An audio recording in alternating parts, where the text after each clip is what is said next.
comes the, y'all don't really want it like that. Yeah, here comes the, here comes the.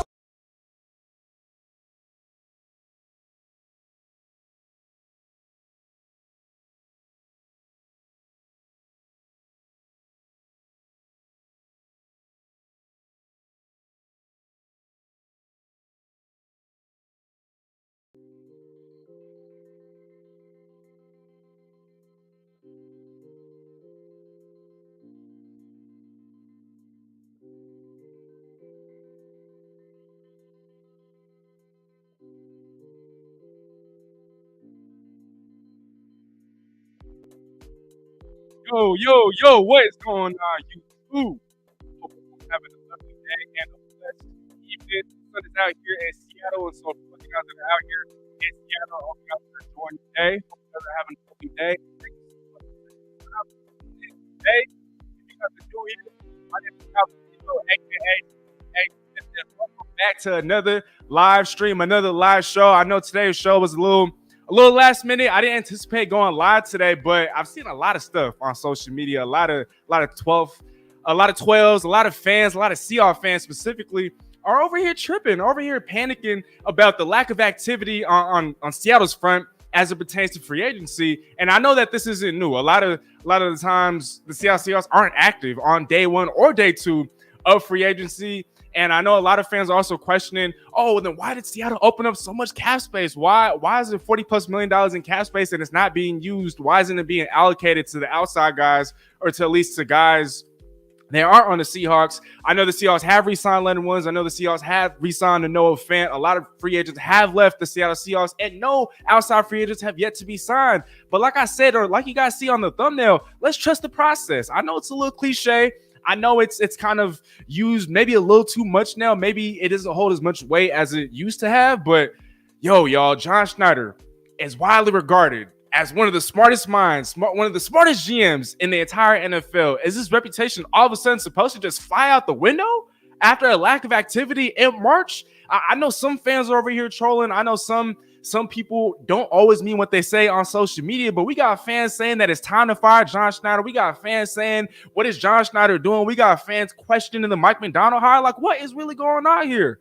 So with all that being said, I'm here today. I don't have a guest with me. I'm here solo dolo, but I am going to clarify this entire thing for the rest of you guys out there. I think Seahawks Brandon Nelson, a great Seahawks content creator, Rob Statton, another Seahawks content creator. These guys have done a phenomenal job, a fantastic job of breaking it down and really being able to explain it, to articulate to the fan base why it's not necessarily a bad thing that the Seahawks haven't been active in free agency. But before we do kick things off and kind of get into the thick of things here for today's show, I do want to acknowledge some of you guys out here in the chat. And as always, I mean, your guys' support means the world to me. And so for everyone that's tuned in, for everyone that's showing love and whatnot, none of that goes unremembered. None of that goes unnoticed. And so, again, nothing but gratitude from the bottom of my heart. And let me shout out some of you guys here in the chat right now. We got Cincinnati Seahawks in the building before the live stream even started, talking about, I really need this video. Well, I look, this is what I'm here for. I'm here to kind of straighten things up and to clarify and to kind of put the bigger picture into perspective, just because I feel like a lot of people are acting real short-sighted, real short-minded when it comes to all this. And so Cincinnati Seahawks, again, this is what I'm here for, and I appreciate you for tuning in. We got Sajin also in the building already, brother, man. Sajin, always tuned in, always here before the show even starts. And so God bless you, my brother. Thanks for always tuning in. We got Malik Hall all the way over in Wisconsin, man. He talking about ready for a tip-off. My brother, man, I appreciate you for taking the time to tune in. Hope you're doing well. And, man, that week that you was here, that went by fast. But I appreciate you for tapping in with a brother while you was here, and I appreciate you for tapping into tonight's show. We got Mr. Kane also in the building. I'm glad I came in time to catch this. I need someone to make it all make sense. And like I told Cincinnati Seahawks, that's what I'm here for. You came to the right spot. So, Mr. Kane, thank you. ESTES, I need reassurance. Been stressing all day, right? A lot of Seahawks fans have been, and I don't blame you. But at the same time, again, I'm here to provide some clarity and really to set the record straight. So, yeah, appreciate you guys for tuning in. We got Not Chief in the building. What's up, Steezy? What's up, Not Chief? I hope you're having a great day. I know you're over there in the ATL, and it's getting late over there. So, thanks for taking a second. We got Oliver Blue also in the building. Let us know what's up, Steezy. Hey, man, that's what I'm here for, like I keep saying. So, yes, sir. Audio. Oh, shoot. Hold on, y'all. Let me just turn this down just a little bit. Maybe the music was a little loud. What do you guys think of the audio now? Let me know what you guys think in the comments. Okay, all right. It's good now, boss man. Okay, bet. Now you're good. Thank you. Audio sounds better now. All right, bet. We got Rhea in the building. Hey, Rhea, I hope you're having a great night. Thanks for also taking the time to tune in. Love seeing you here. Sound is better now. Okay, thank you. Deshaun Baker, Steezy A. Smith, we trust you, and John Process. Seahawks Eddie also in the building. What up, Steezy? What up, Eddie? Duran, what's up, Steezy? Go Hawks. As always, go Hawks, man. What's up, Duran? Long time no talk. Hope you're also doing well. Sajin is saying, no, sir, this is a waiting game. Smart move on John Schneider's part to see what's really going on. Exactly. Deron Everest is saying we need linebackers, safeties, and interior O-line. I think that actually matches my needs for the Seahawks perfectly. And so, Deron, you and I, we're on the same page here, my brother. Chris, Devin White, you are a Seahawk. I don't know if you guys have seen this, but I saw an NFL media outlet or a page on Twitter, and they talked about how there are 5 to 7 teams that are currently in pursuit of Devin White. And at the end of the tweet, they mentioned that one NFC West team is in hot pursuit. Let's break it down real quick. Obviously, aside from the Seahawks, do the Niners need a linebacker? Potentially, but they don't necessarily have the money nor the resources to go out and get a Devin White. And so I think it's safe to say you could cross off the Niners off that list. The Arizona Cardinals are a rebuilding football team. They probably have a need at linebacker. I'm not exactly sure there, but I don't see how Devin White fits the timeline of what's going on in Arizona. The LA Rams, I also don't think they necessarily need an off-ball linebacker at this moment. And so I think it's very feasible that we do see Devin White, hopefully by the end of tonight, sign with the Seahawks. I would not be surprised whatsoever. But if it is indeed true that he has 5 to 7 teams chasing his tail, maybe we don't see a decision tonight. But I think the Seahawks should definitely be one of his top priorities. I mean, obviously, he's assured a starting spot. He might not be able to get the most amount of money from the Seahawks, but again, he feels a need. And if he feels the need to sign a 1-year prove-it deal, then shoot, why not do it under Mike McDonald, a defensive genius, a schematic genius, right? A guy who's able to adapt to the times, right? And so we'll see what happens there. But if you guys are just as optimistic as me, I mean, shoot, I think Devin White, yeah, Chris, he is a Seahawk. Jason is saying this happens almost every year. Trust the process. Right. I mean, look, and I know the regime is a little different now. Obviously, Pete Carroll is no longer around. Yes, he's with the Seahawks in an advisory role, but let's be real. He's not actually helping out as it pertains to the personnel and the roster construction and whatnot. And so I don't know why people are acting brand new. Like, yes, this happens every year. Yeah, sure. Signing Draymond Jones on day one last year probably changed the perception just a little bit. But this is what Seattle fans should be accustomed to. And so whatever's going on now, the lack of activity, it's March. Y'all, the season doesn't start until September 5th. Like we have, if I'm doing the math correctly, that's 6 months. 6 months until the season starts. And Seattle's supposed to fill all their roster holes on day 2 of free agency. Matter of fact, the new league year hasn't even kicked off yet. The league year actually kicks off tomorrow. And so day 2, and we got Seahawks fans panicking. We got Seahawks fans calling for John Schneider's head. That's ridiculous. That's absolutely ridiculous. We got Kick Up saying, I feel like we would for sure have made Brooks our queen, but may know some problems with them. IDK.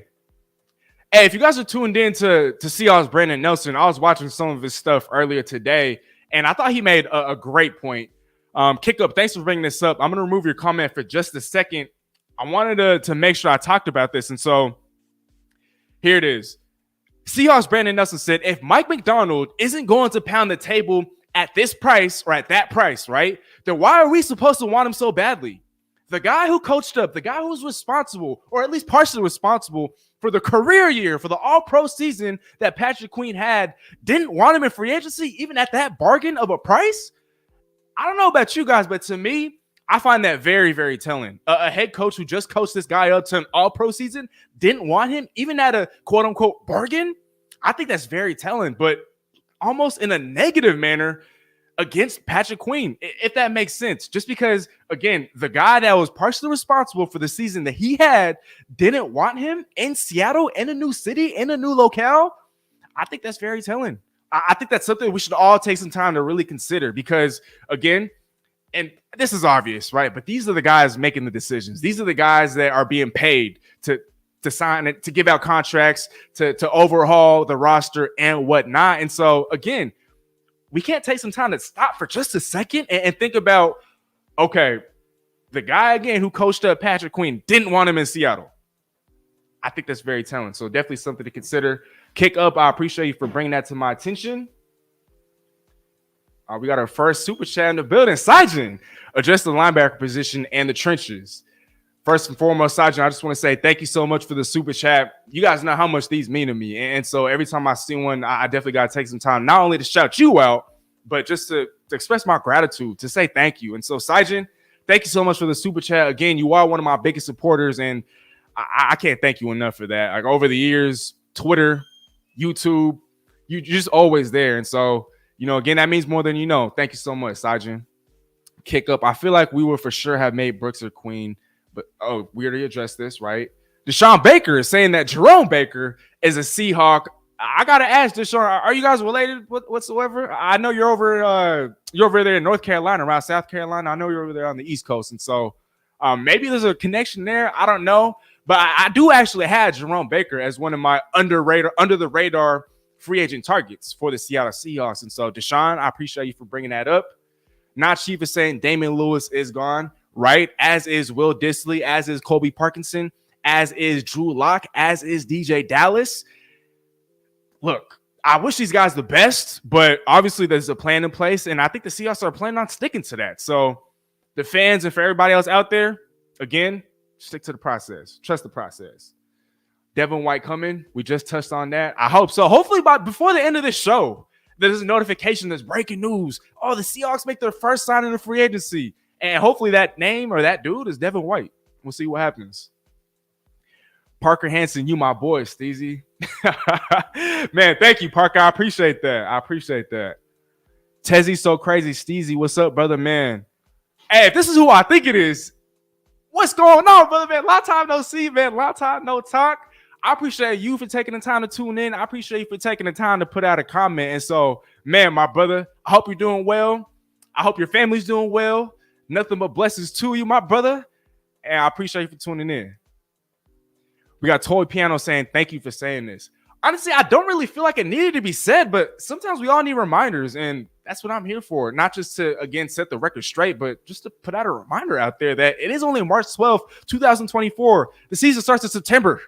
Six months away. And so, yeah, I didn't think that I needed to say it, but again, everyone needs a reminder every once in a while. So there's that. Tezzy So Crazy is saying Devin White x Cam Curl. Right. And Cam Curl is also one of the plethora of safeties available in the free agent market. And he still has yet to sign with the team. And so who knows? Maybe the Seahawks come calling within the next couple of days. We'll see what happens there. Seahawks Eddie is saying we all got to be patient.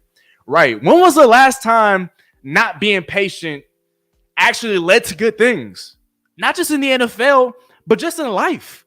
Not being patient. When has it ever led to sustained success? Again, not just in the NFL, but just in life in general. Again, just some food for thought, y'all. Just some food for thought. Queen only had his career only after Roquan Smith and Mike McDonald, and Mike McDonald would have for sure wanted him, but then he knows something's probably up. I agree. I think both re-signs were good moves. Right, and we'll touch on that in just a second. O-line just costs too much. We got to address through the draft. No doubt about that. I know some people are saying that 7 picks isn't enough, but there's undrafted free agency. There are trades to be made. There are trades to be made after the draft. And so, again, the season starts in September. It's only March. We got Gilbert in the building saying Steezy got the keys to Seattle. Man, we're on the way. I appreciate that, brother. Thank you so much. We also have our second super chat of the day. by way of Gilbert. And man, Gilbert, thank you so much again. You guys know how much these super chats mean to me, man. So thank you so much for the love, for the donations, and for the shout out. Gilbert, much love and much blessings to you. I love you, man. Thank you. Jose is saying in the chat, trust the process, 12s. Right. Chris is saying, Steezy, Lewis Riddick just tweeted out for us to go get Justin Fields. What are your thoughts on that? Ooh. All right, look. I think if he's not, look, all right, let me run this back. If the Seahawks don't have to pay Justin Fields top of the market quarterback money, then why not trade a mid-round pick and see him duke it out with Geno Smith throughout training camp, throughout the offseason, see who can win that starting job? I mean, Justin Fields, if I'm not mistaken, we're the same age, 24, 25 years old. And so he would definitely fit the timeline, whatever that may be here in Seattle, because it's obviously not, Seattle's looking to win now, right? And so if that's the case, then yeah, if the cost is only going to take, a day 3 pick, a 4th round pick, a 5th round pick, then yes, I'd say Seattle should go out and try to get a Justin Fields. He has weapons. He has hopefully an innovative offensive mind in the NFL. I'm not saying that he wasn't innovative in years prior, but a guy, an offensive coordinator in a Ryan Grubb that knows how to use the guys that are available to his disposal. And so, Chris, I hope this is answering your question, but I think as long as the price is right, as long as it's nothing more than a 4th round pick, and as long as the Seahawks don't have to fork over a $100 million plus extension this offseason, then yes, why not go out and get Justin Fields? I mean, the list of starting options or starting jobs across the league, it's slowly but surely dwindling. And so if Justin Fields truly wants a chance to start, I'm not saying that he's just going to come in right away and take Geno Smith's starting job. But yeah, I think, again, as long as the cost is right, Seahawks go get Justin Fields. It wouldn't hurt. It really wouldn't. ESTAS is saying, been following you since 2020. Will you ever bring back YouTube content? Man, see, I get this question all the time, and I always feel bad. I've brought back the live streams, right? I'm still doing the shorts, but to answer your question, yes. ESTES, by the time the season starts, I will be going back to dropping original content that aren't shorts, content that aren't live streams. And so I will be, but man, since 2020 is crazy because that's when I started all this.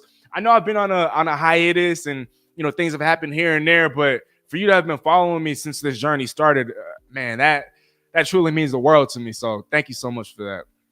For real. What do you think about Calvin Ridley? I mean, Seattle has way too much at pass catcher, at wide receiver. I mean, as you guys know, a 2-year, $21 million deal for Noah Fant, that means that he's only going to be incorporated in the passing game even more, or at least that's what you would expect if Seattle's going to hand out that sort of cash. And so, yeah, I don't think that Calvin Ridley is realistic. I don't even think Seattle has the money to afford him. So I appreciate the comment, but nah, I don't think it's realistic at all. We got 12th man Nick saying, White is hands down better than Queen. Is he a free agent? If so, how come there is more hype around free agent Queen? Well, Queen had a better season. While he might not be better overall as compared to a Devin White, Patrick Queen again is coming off a Pro Bowl season, an all-pro second team type of season. And he obviously, as we know, played for the number 1 defense in all of football. And so he's a free agent because I think part of it has to do with the fact that he missed, the last 3 to 4 games of last year. He has been inconsistent in coverage, though last year he did have a career year in coverage. And so I think that if he were to sign a 1-year prove-it deal with, let's say, I don't know, the Seattle Seahawks, maybe he'll excel and he's able to parlay that into a massive 4 or 5 year extension next offseason. But 12th man Nick, I do agree with you. I think Devin White is a better overall linebacker than a Patrick Queen. And if you were to sign with not even the Seahawks, but whatever team he signs with, and I think ultimately it's going to be a 1-year prove-it type of deal, I think it's going to be a steal. TZ So Crazy is saying Noah Fant for 2 years, 21 million is a great move to be tied in one. I agree. He showcased a lot of potential, super athletic, and I just think that I know the numbers don't really look like it, but I think you could attribute that more to Seattle's lack of really putting him in the game plan, right? Or at least asserting their will with him in the game plan, if that makes sense. And so I think with the money that's given out, yeah, at first glance, it might seem like an overpay. But again, the potential, the athletic traits, the flashes, it's all there. And I think with the Ryan Grubb offensive coordinator, he's going to be in charge of the offense. I think he can unlock the best version of Noah Fant, truly. Ryan Grubb was at Bo Nix's pro day with Drew Lock gone. I think that shows he wants to target the draft. Oh, yeah. I think, look, if I had to provide a takeaway right now as it pertains to the lack of activity in free agency, I think we could almost guarantee that the Seahawks are going to draft a quarterback next month, right? Whether that's in the first round, in the third round, day 3. I don't know, and it doesn't really matter when, but I think it's going to happen. So I didn't even know Ryan Grubb was at Bo Nix's pro day, but that's a great point. Sajin is saying Lock signed with the Vikes, if I'm not mistaken.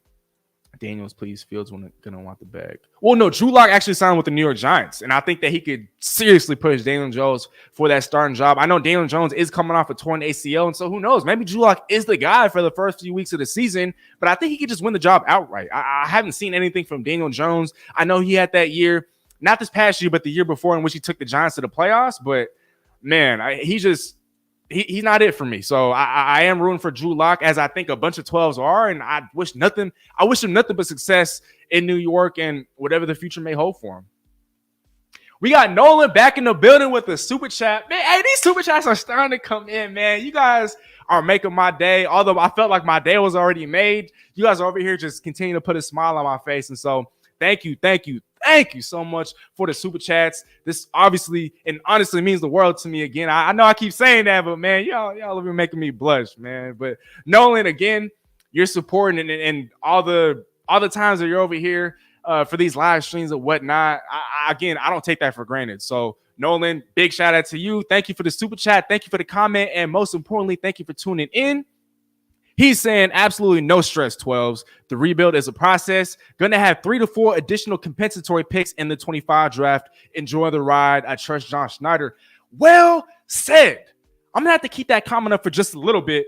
And if you guys follow Corbin Smith, who covers the Seahawks for Sports Illustrated, I'm not sure if this is all final, but Seattle has maxed out as it pertains to maximum – or Seattle has maxed out as it pertains to compensatory picks, because next year, right now, the Seattle Seahawks are expected to have 4 comp picks, and the loss of Jordan Brooks is going to net the Seahawks a 5th round pick.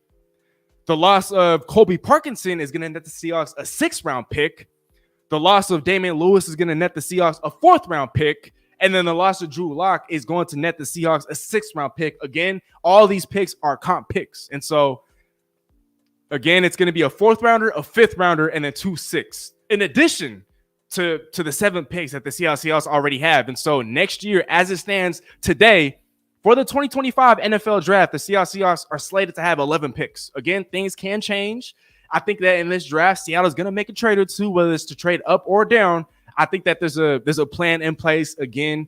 And I think, to me, it's looking like it's going to be a 2 to 3 year plan. I mean, if Seattle's over here accumulating 2025 picks and not signing free agents from the get-go, there's obviously something brewing. And again, John Schneider has shown, not just to 12s, but to the world, that he's one of the best GMs, one of the more competent GMs across the entire National Football League. Why is it that because of a lack of activity, he's all of a sudden supposed to lose his job? That makes no sense. Sheesh. All right, man. We got M Ice in the building by way of X. So shout out to M Ice, man. What do you think about bringing back Jamal at linebacker and Diggs at safety?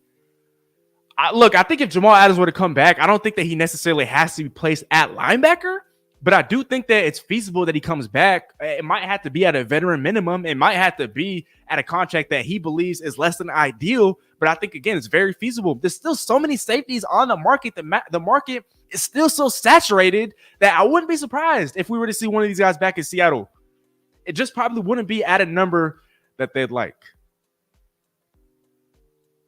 We got King Xavier with another super chat. Oh, man, you guys, man. You guys are so nice, man. You guys are so nice. You the man, Steve. Stay in Seattle. We can't lose you, too. 3 biggest position needs, in your opinion. A lot of Hawks left us today, unfortunately. First and foremost, as I told everybody else, I mean, King Xavier, I appreciate you for tuning in. I appreciate you for the super chat, and I just appreciate you for the support, man. This means the world to me, for real. But to answer your question, I think Seattle's 3 biggest position needs right now, I'd say interior offensive line, right? I would say off-ball linebacker, and I would go with quarterback. Whether you think that's depth, whether you think that's the future, whether you think that's a guy that could potentially challenge Geno Smith for QB1, I think that quarterback has got to be on the list of the biggest needs that the Seahawks have. I mean, after this year, actually, no, the Seahawks don't have anybody after Geno Smith. And obviously, that's just not ideal in today's NFL world or just today in general. I mean, in sports, injuries can happen literally in the blink of an eye. And obviously, I'm not rooting for anybody to get hurt, but to not have an insurance policy at quarterback, I think is organizational malpractice. And obviously, that's not going to be the case once the season comes around.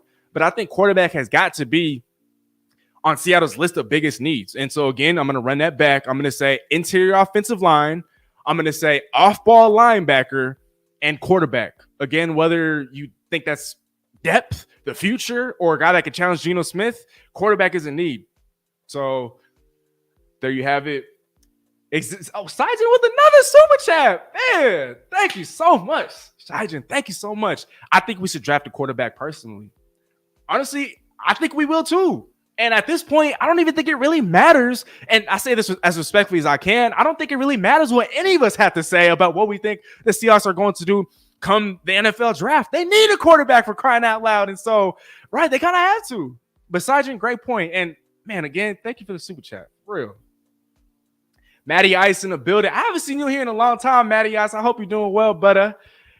But Matty Ice is wondering, what do you think about bringing back Jamal to play linebacker and bringing back Diggs to play safety, both on cheap deals this time? Well, so we actually had, what was it? We had M Ice by way of X, and he actually said something very similar. I think again, if the price is right, I'm here for it. I mean, I don't think that we'd have to put Jamal. I don't think Seattle would have to change his position. I just think that he'd have to be utilized correctly, right? And I don't think he has been. But at the same time, he also hasn't been healthy these last couple of years. And so if utilized correctly, yeah, bring him back, but he doesn't have to play linebacker. And then with Quandre Diggs, I had teams like the Eagles in contention for Quandre Diggs. I still think the Chiefs or the Lions could go out and get a Quandre Diggs. But if not those teams, then yeah, I could definitely see Quandre Diggs coming back to Seattle on a cheap deal. Again, I don't think that the numbers would be ideal from their perspective, but with the market so saturated as safety, I mean, they kind of don't have a choice. And so, Matty Ice, to answer your question and to address your comment, I'm here for it. I don't think that it'd be a bad thing, especially if the price is right. And then Mr. Kane here with another super chat. Hey, you guys is on a roll here, man. Thank you so much. But Mr. Kane is saying, thank you, Steezy, for talking me off the ledge, but I still would have liked for us to grab a proven O-lineman. Appreciate you, brother. No, I appreciate you. Brother. For the super chat, for the comment, for your support, for tuning in. And I was going to touch on this later. I haven't even gotten into some of the topics that I wanted to address, on today's show, just because so many of you guys are here in the comments, and I definitely want to shout out every single one of y'all. But Mr. Kane, a proven offensive lineman, I have a list here, and I do have a couple of veteran offensive linemen.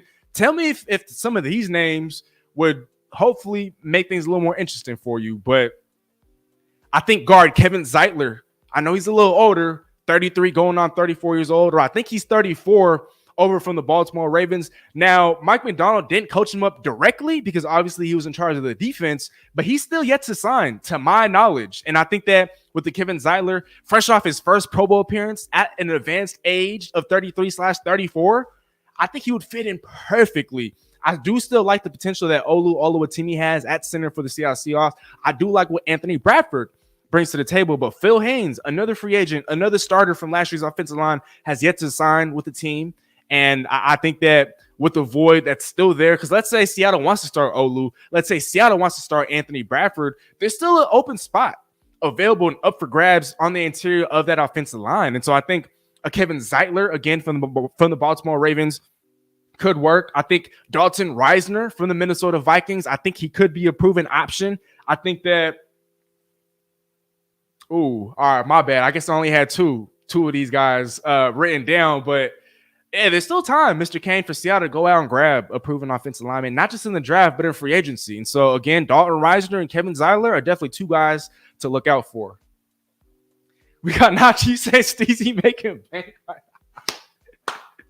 Man, hey, shout out to everybody, though, for real, man. Man, that's funny. That's funny. Deshaun Baker, Simmons, White, Baker with what we have already is a tough and nasty D. I agree. Seahawks Eddie is saying it's a possibility we draft a quarterback in the first round. I don't think that'd be ideal, but again, we've seen crazy things happen. I hope Kenny McIntosh sees playing time this upcoming season. Well, DJ Dallas is no longer in Seattle, and we could perhaps see Kenny McIntosh on special teams, maybe as a punt returner, maybe as a kick returner, maybe as the primary back on third down. But I think with Seattle comfortable in letting a DJ Dallas go, I think that does mean more playing time for Kenny McIntosh. So if TZ so crazy, great point. How did DJ Dallas get a bag? I can't answer that question, but obviously as a guy that spent time with the Seattle Seahawks, I do wish him nothing but the best, even if it is with the division rival. If I'm looking at this correctly, DJ Dallas did sign a 3-year, $8.25 million contract with the Arizona Cardinals with incentives that could push it up to $10.5 million. And so, man, props to DJ Dallas, man. We got another super chat in the building, courtesy of Devo Martzel, another big supporter, a guy who's been supporting me all this time. So, man, Devo, I appreciate you so much. Thank you for tuning in. Thank you for the super chat. And thank you for just being here and hanging out with us. I appreciate it. Might as well jump on the Dono train. Go Hawks. Go Hawks, baby. And Martzel, you the man. I appreciate it. And we got 2T Miranda in the building. What free agent linebackers do you think will fit for Seattle, or is it fit for Seattle? Well, we've talked about a couple, and I'm not going to touch on this too much just because we still have a plethora of topics that I do want to address. I've spent a lot of time here in the comments. But I think, again, Devin White. I did want a Willie Gay, but it has been reported that he is signing with the New Orleans Saints. And so, obviously, that's not an option any longer. But as it pertains to off-ball linebackers, I'm going to go Devin White. While it might not be ideal, Bobby Wagner could still come back. Jerome Baker, as somebody had pointed, Deshaun Baker pointed out in the chat, Jerome Baker from the Miami Dolphins. And I think somebody had also brought this up. I think this would be real intriguing because I think he could be used in a fashion similar to Kyle Hamilton, but Isaiah Simmons from the New York Giants. I think Isaiah Simmons, and he's definitely a free agent right now that I think is flying under the radar, but in Isaiah Simmons, I think he would fit in Seattle, and he could be used all around. He could be used as a chess piece on that defense, especially with how Mike Macdonald likes to run things. Isaiah Simmons, y'all, remember that name. Jose Garcia is saying, I think Jamal Adams healthy on his new defense could be amazing. Right, and I dropped multiple shorts episodes about that. I think that, obviously, as long as he's healthy, I think he would thrive. I really think that. Do you think Coach Mack would bring Clowney and Van Noy? Most definitely. Van Noy, he's a little older than Clowney, and I think that Van Noy would probably prefer to sign with a contending team. But I think with the Jadeveon Clowney, I mean, he does have that familiarity in Seattle. And look, he had a decent year in Seattle. The sack numbers might not show it, but he was pressuring the quarterback. He was stopping the run. He was an impact player. And so, right, Jose, I do think that he would bring back Clowney. I think he'd be open to a Van Noy, but I think Van Noy would prefer contender. But that aside, I think it's very feasible that he brings both those guys into town. Kick up. Okay, kick up here. We're reporting some news. We got our first signing, a tight end, Pharaoh Brown. Definitely a depth option, a depth piece at tight end. Seattle wasn't going to address the entire tight end room in the draft. And so, okay, I like this move here. Hey, y'all, I know that obviously the show is going to be live, right, for the next, I don't know, maybe an hour or so. And so I won't be on social media to check on any sort of breaking news. But if there is a signing, if there's a move that the Seahawks are going to make here within the next hour and a half or so, please feel free to put it in the chat, y'all, just so we can share the news and everybody can know. Because, again, I'm not able to keep up now while I'm doing this. And so, Kick Up, I appreciate you for breaking that news to us. But, yeah, the Seahawks, according to Kick Up, has signed tight end Pharaoh Brown. Great depth signing. Sajin is saying, Clowney surprised me last season and I was down on him. My bad. He surprised a lot of people. And I know a lot of people were down. So, Sajin, don't feel bad. But if Clowney is watching this, if he does eventually come to Seattle, shoot, I think he'll excel. I think he'll thrive. Okay, we just signed a tight end right now. All right, I will trust in the process. Thanks to Steezy in the chat. I'm a forever Hawk fan, so I'm used to this. Exactly. Pharaoh Brown, right? Exactly, I do too. Fashionably late, bro. Imagine what Coach McDonald could do with an athlete like Isaiah Simmons schematically. Bro, exactly. And I don't know if I can stress this enough, but I think a guy like an Isaiah Simmons, he's just been underutilized. I know he's kind of been a tweener, quote unquote, throughout his NFL career, but if he's going to thrive, if he's going to excel in the system, I think he'd be here in Seattle under Mike McDonald. ESTES, man, that's a great point. And whoever initially brought up Isaiah Simmons, man, shout out to you, man. I wanted to be the first one to bring up Isaiah Simmons, but y'all beat me to it. And so, yeah, I agree wholeheartedly. I think that he would thrive. And if he's yet to sign, I would not be surprised if he's one of the first guys defensively that the Seahawks sign in free agency in the coming days.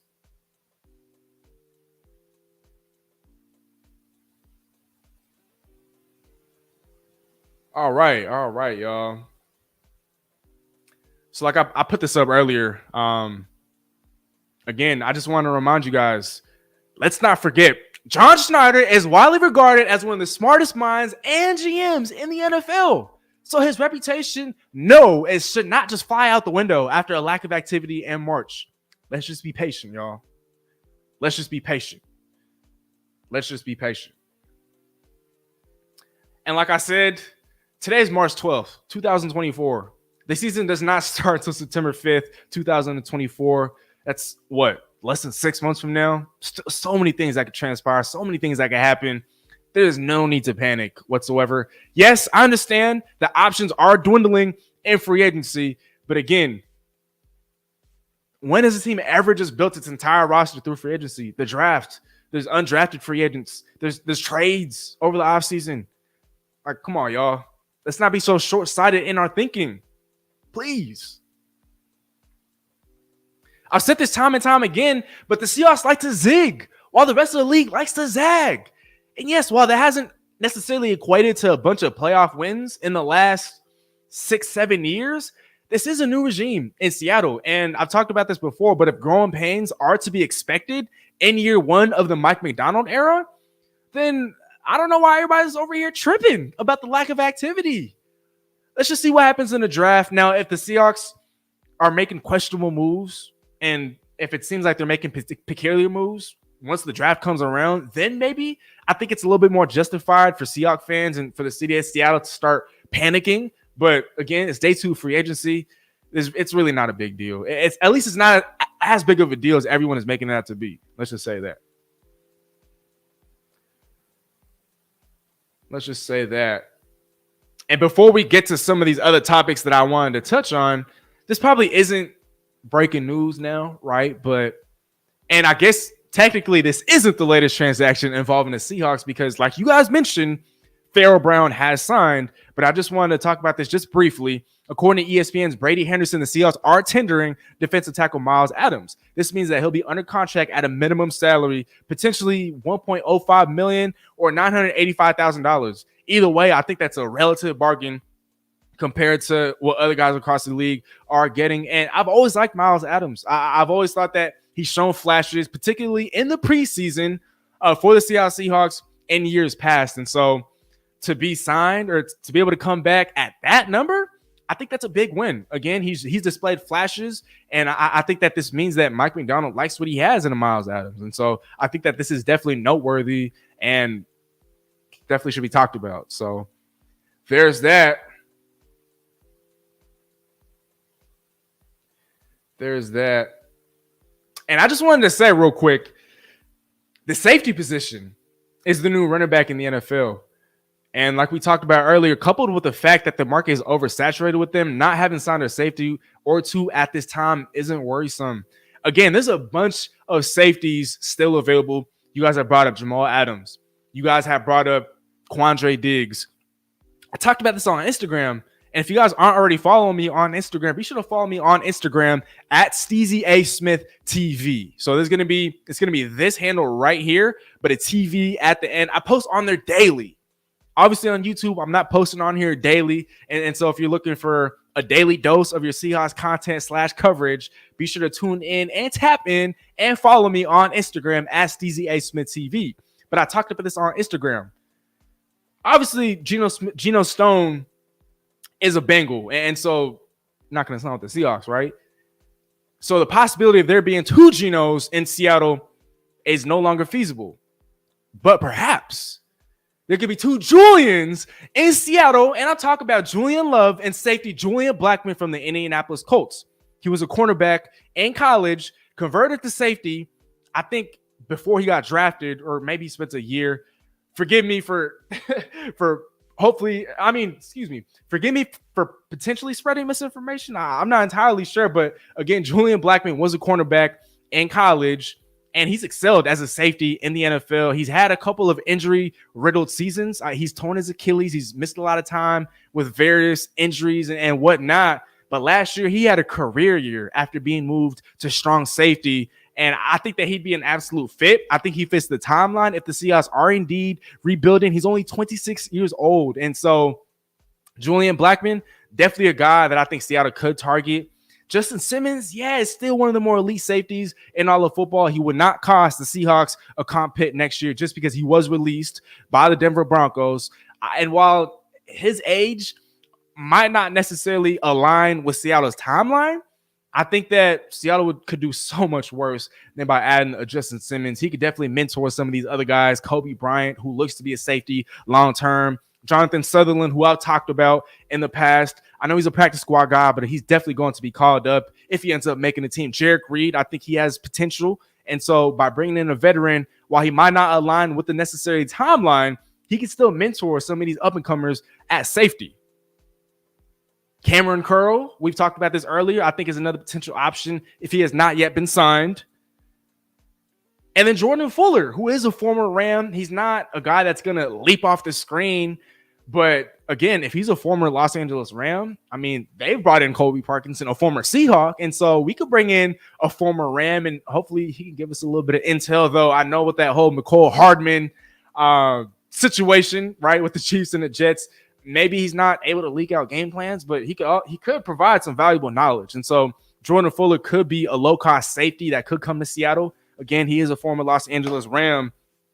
But yeah, those are some of the guys that I do like as safety. Again, Julian Blackmon, Justin Simmons, Isaiah Simmons. I know he's a linebacker now, but he's also still kind of a hybrid safety. And then Jordan Fuller. So definitely those are some guys to watch out at the safety position. Before I move on to the next topic here, though, I do want to go back to the chat and address some of you guys in here. Sajin is asking, who is the guy or who is the one guy that you would love to be a Seahawk, even if not possible? This is a great question, Sajin. I think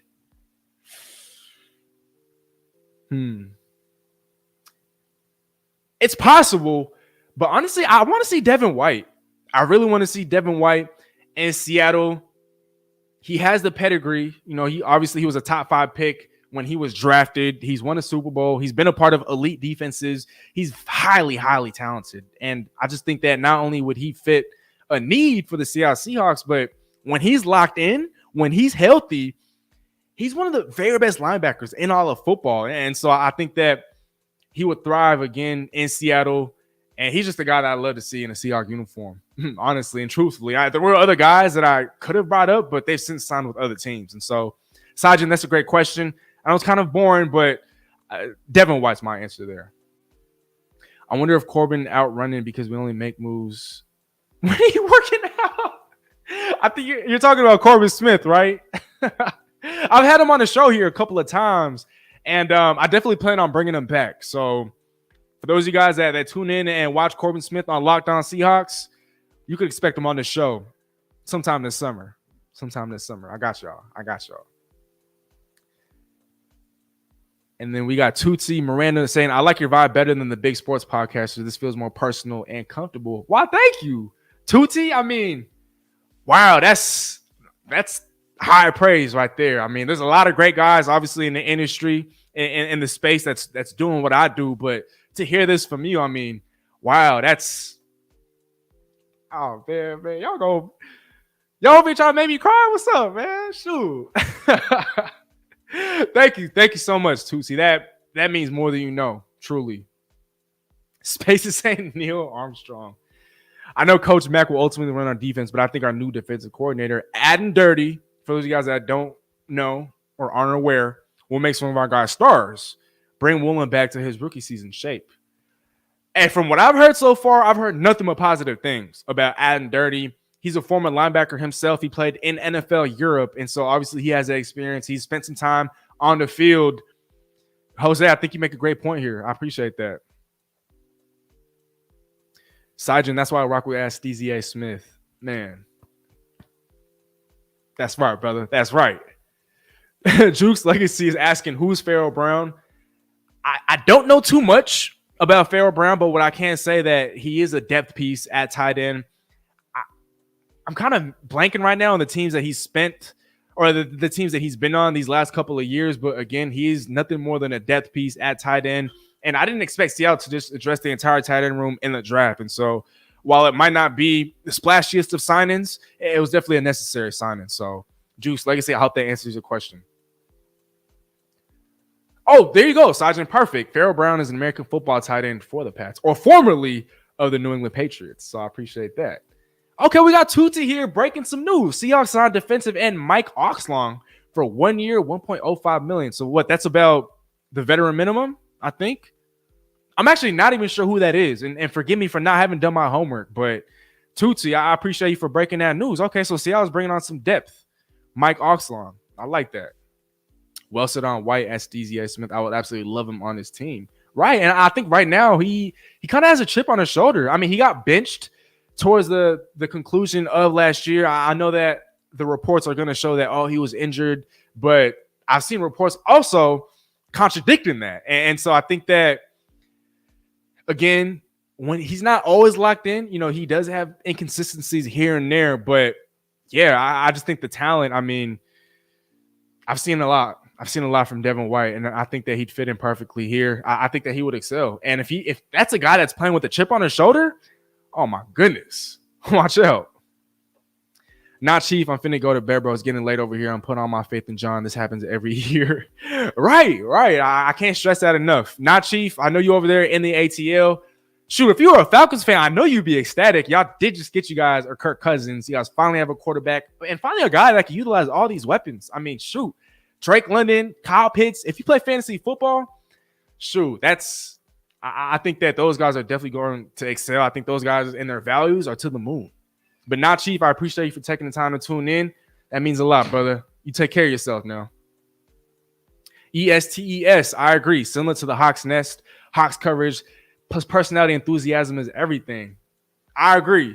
I mean, you know, a lot of times now it's about the sort of energy. I think it's about, you know, that charisma that you bring to the table. And I'm not going to sit here and say that I have all that, but, you know, those are things that a lot of people do say to me. And so, you know, for you guys to, I guess, just reinforce that in the chat, I mean, man, y'all making me want to cry, but I'm not going to do that live on stream. I can't. So, but ESTES, thank you.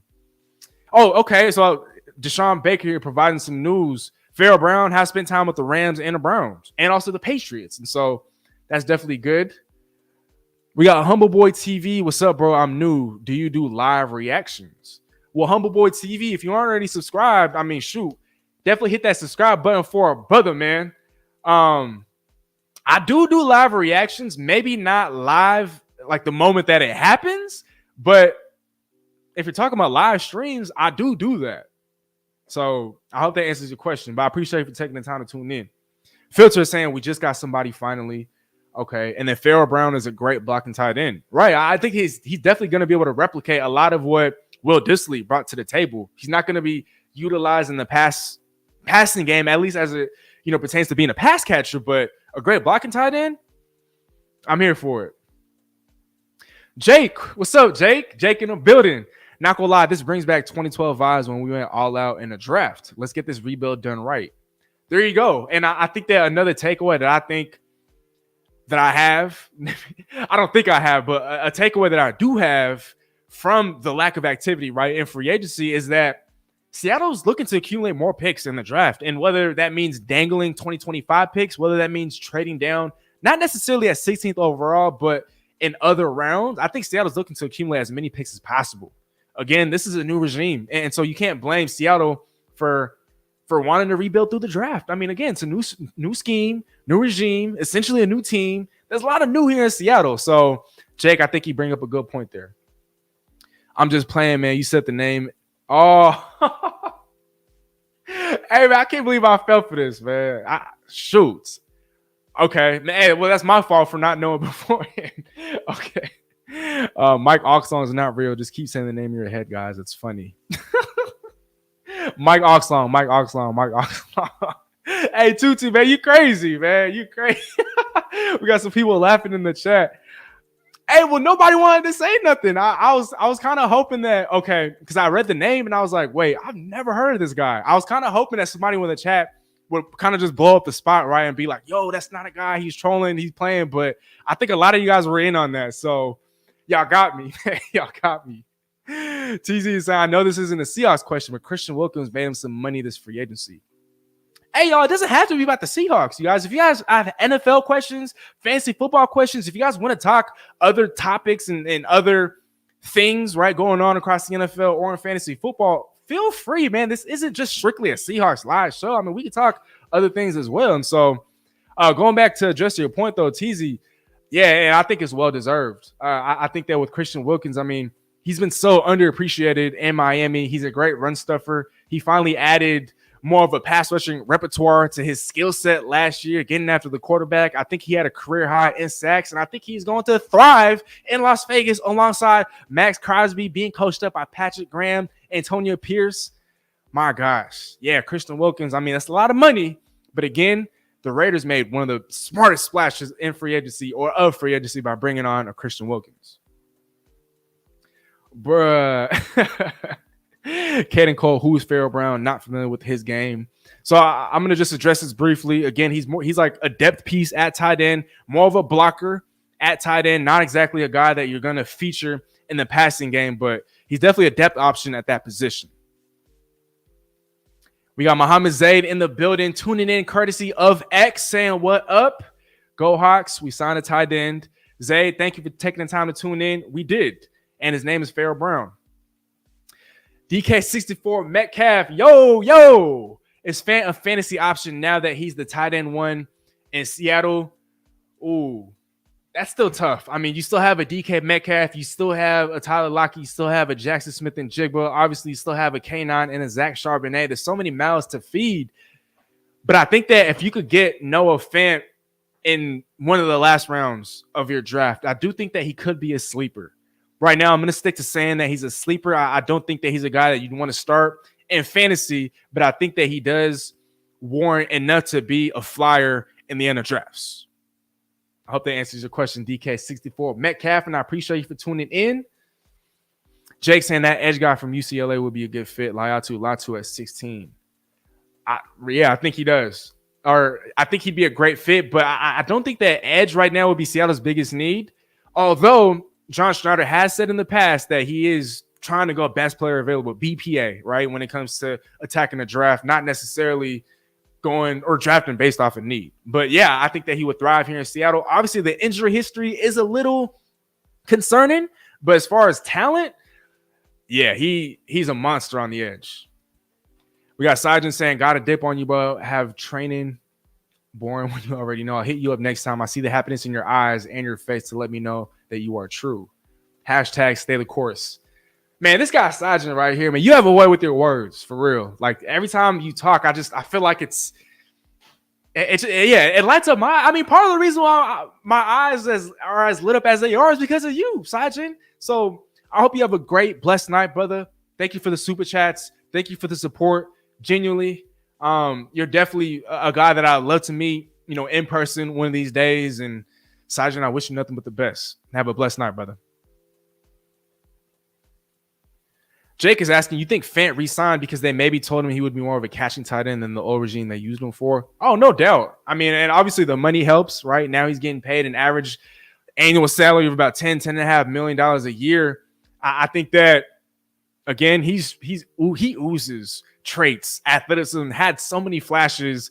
And, I definitely don't think that he would have came back and re-signed with the Seahawks if there wasn't some sort of assurance that he was going to be used more in the passing game. And with a guy like Ryan Grubb now at the helm, I think that we could definitely see that come to fruition. He is pretty cheap. Are you familiar with Cedric Gray in the draft? Also, Cody Barton. So Cedric Gray, I've heard, but I haven't exactly done a whole lot of film study or a bunch of research. And so I'm not going to sit here and act like I am familiar with the Cedric Gray, though I have heard the name. Cody Barton is a free agent. I don't know if a lot of Seahawks fans will be thrilled with that, but just to bring in like a familiar body, a familiar face, I don't think that that'd be the worst idea in the world.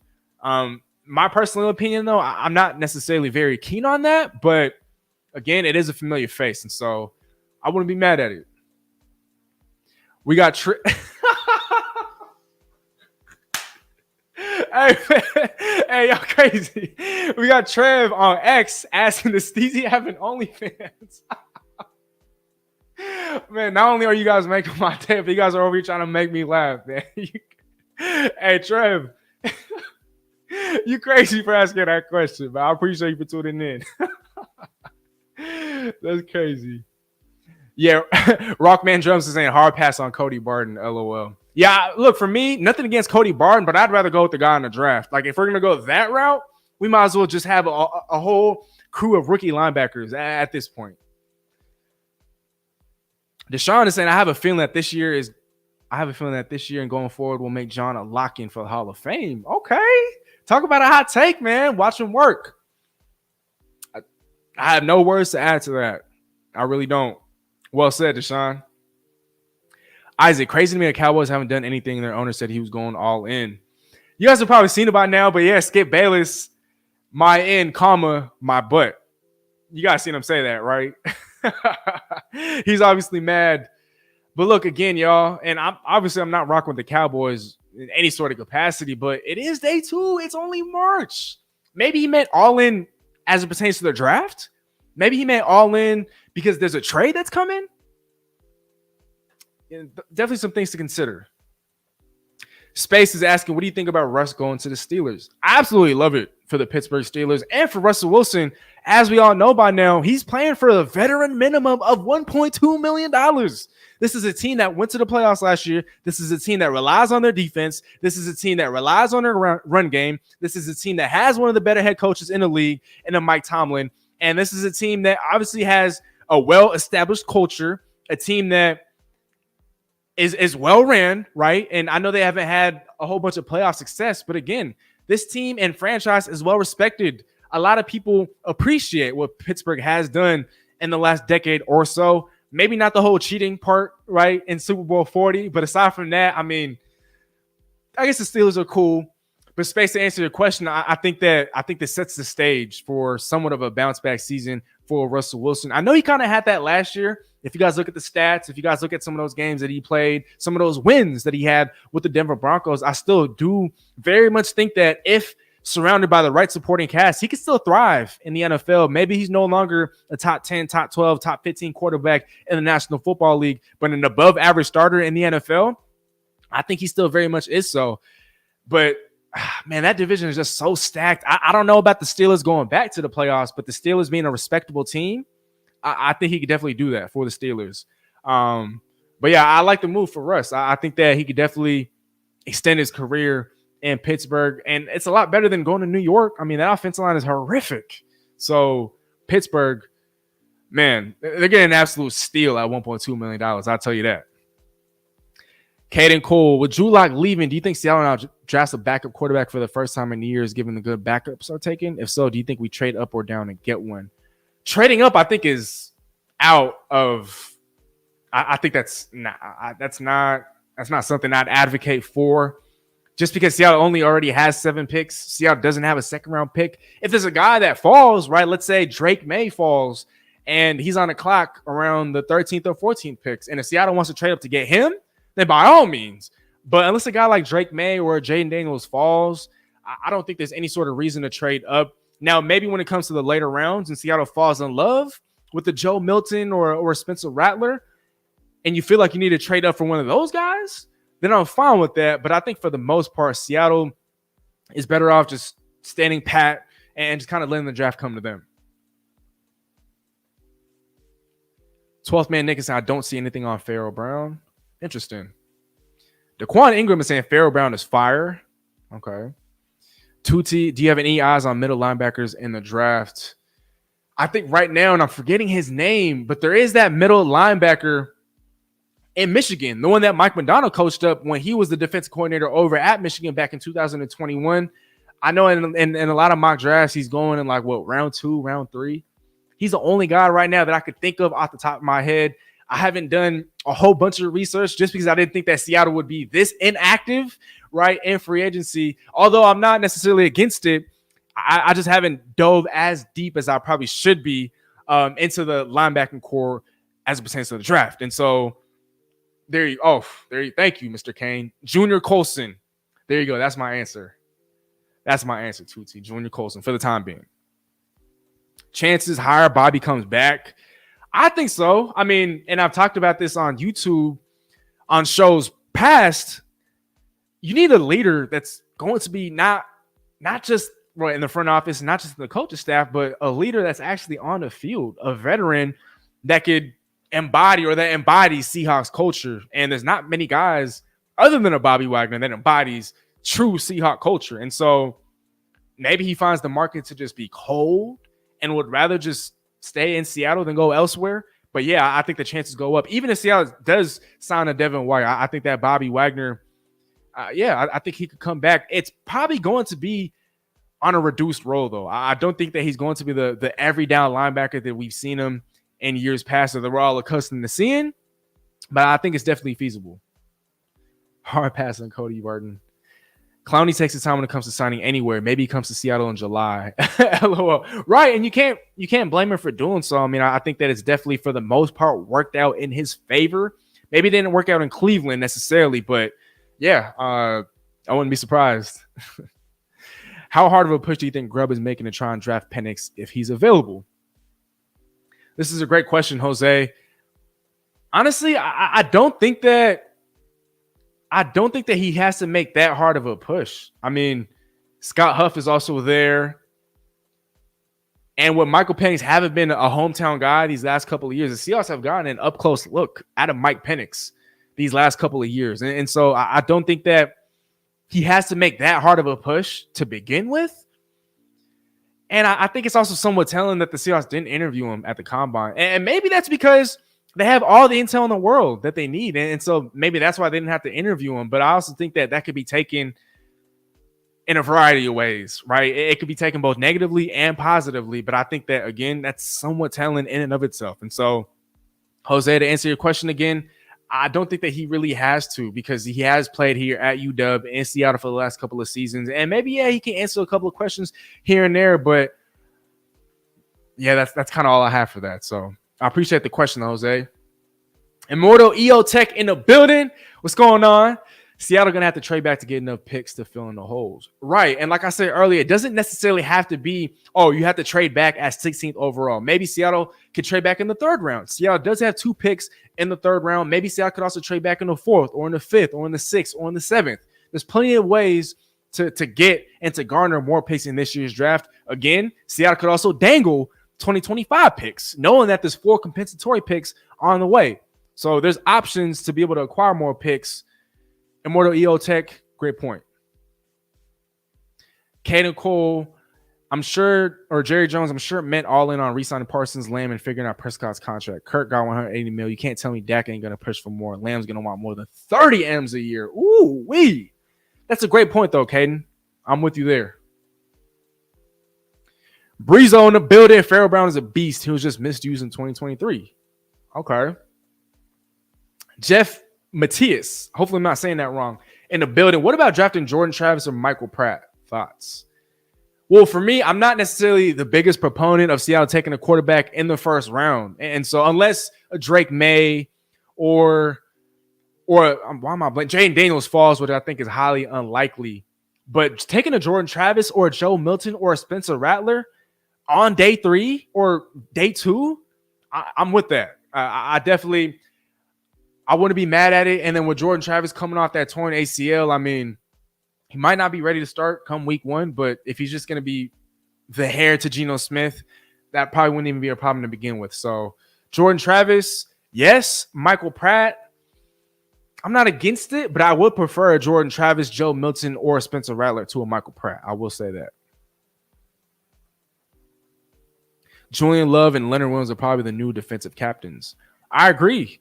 And if Devin White ends up signing in Seattle, who knows? He could be a captain as well. We'll see. Joe Milton would feed families in Seattle if that's who we want in the later rounds. Well, he's very raw, and there are definitely a lot of things to be worked out as it pertains to him being a quarterback at the National Football League or in the National Football League. But if Seattle would help him reach his full potential, oh my gosh, TZ, you right on the money. Deshaun Baker is saying, let's wait for Shedeur Sanders in next year's draft. Wow. Interesting. McDonald's is a smart defensive-minded guy. I feel like he could turn any undrafted free agent into a superstar if he wanted to. Now, that's some praise. I wouldn't go as far as to say superstar, but yeah, I mean, shoot. I think he could work wonders. I mean, again, and this is no knock on Patrick Queen, but before Roquan Smith and Mike McDonald got there, Patrick Queen was looking like a bust, a disappointment for the Baltimore Ravens. And that's partially one of the reasons why he had that fifth-year option declined. Any word on Rayshawn Jenkins' visit with the Hawks? Aside from the visit itself, I haven't heard anything new. And so for those of you guys in the chat, if you have heard anything new, please feel free to update Caden Cole. Caden sold in the building. Have you seen Seattle recent signing of the tight end? Do you think he's good?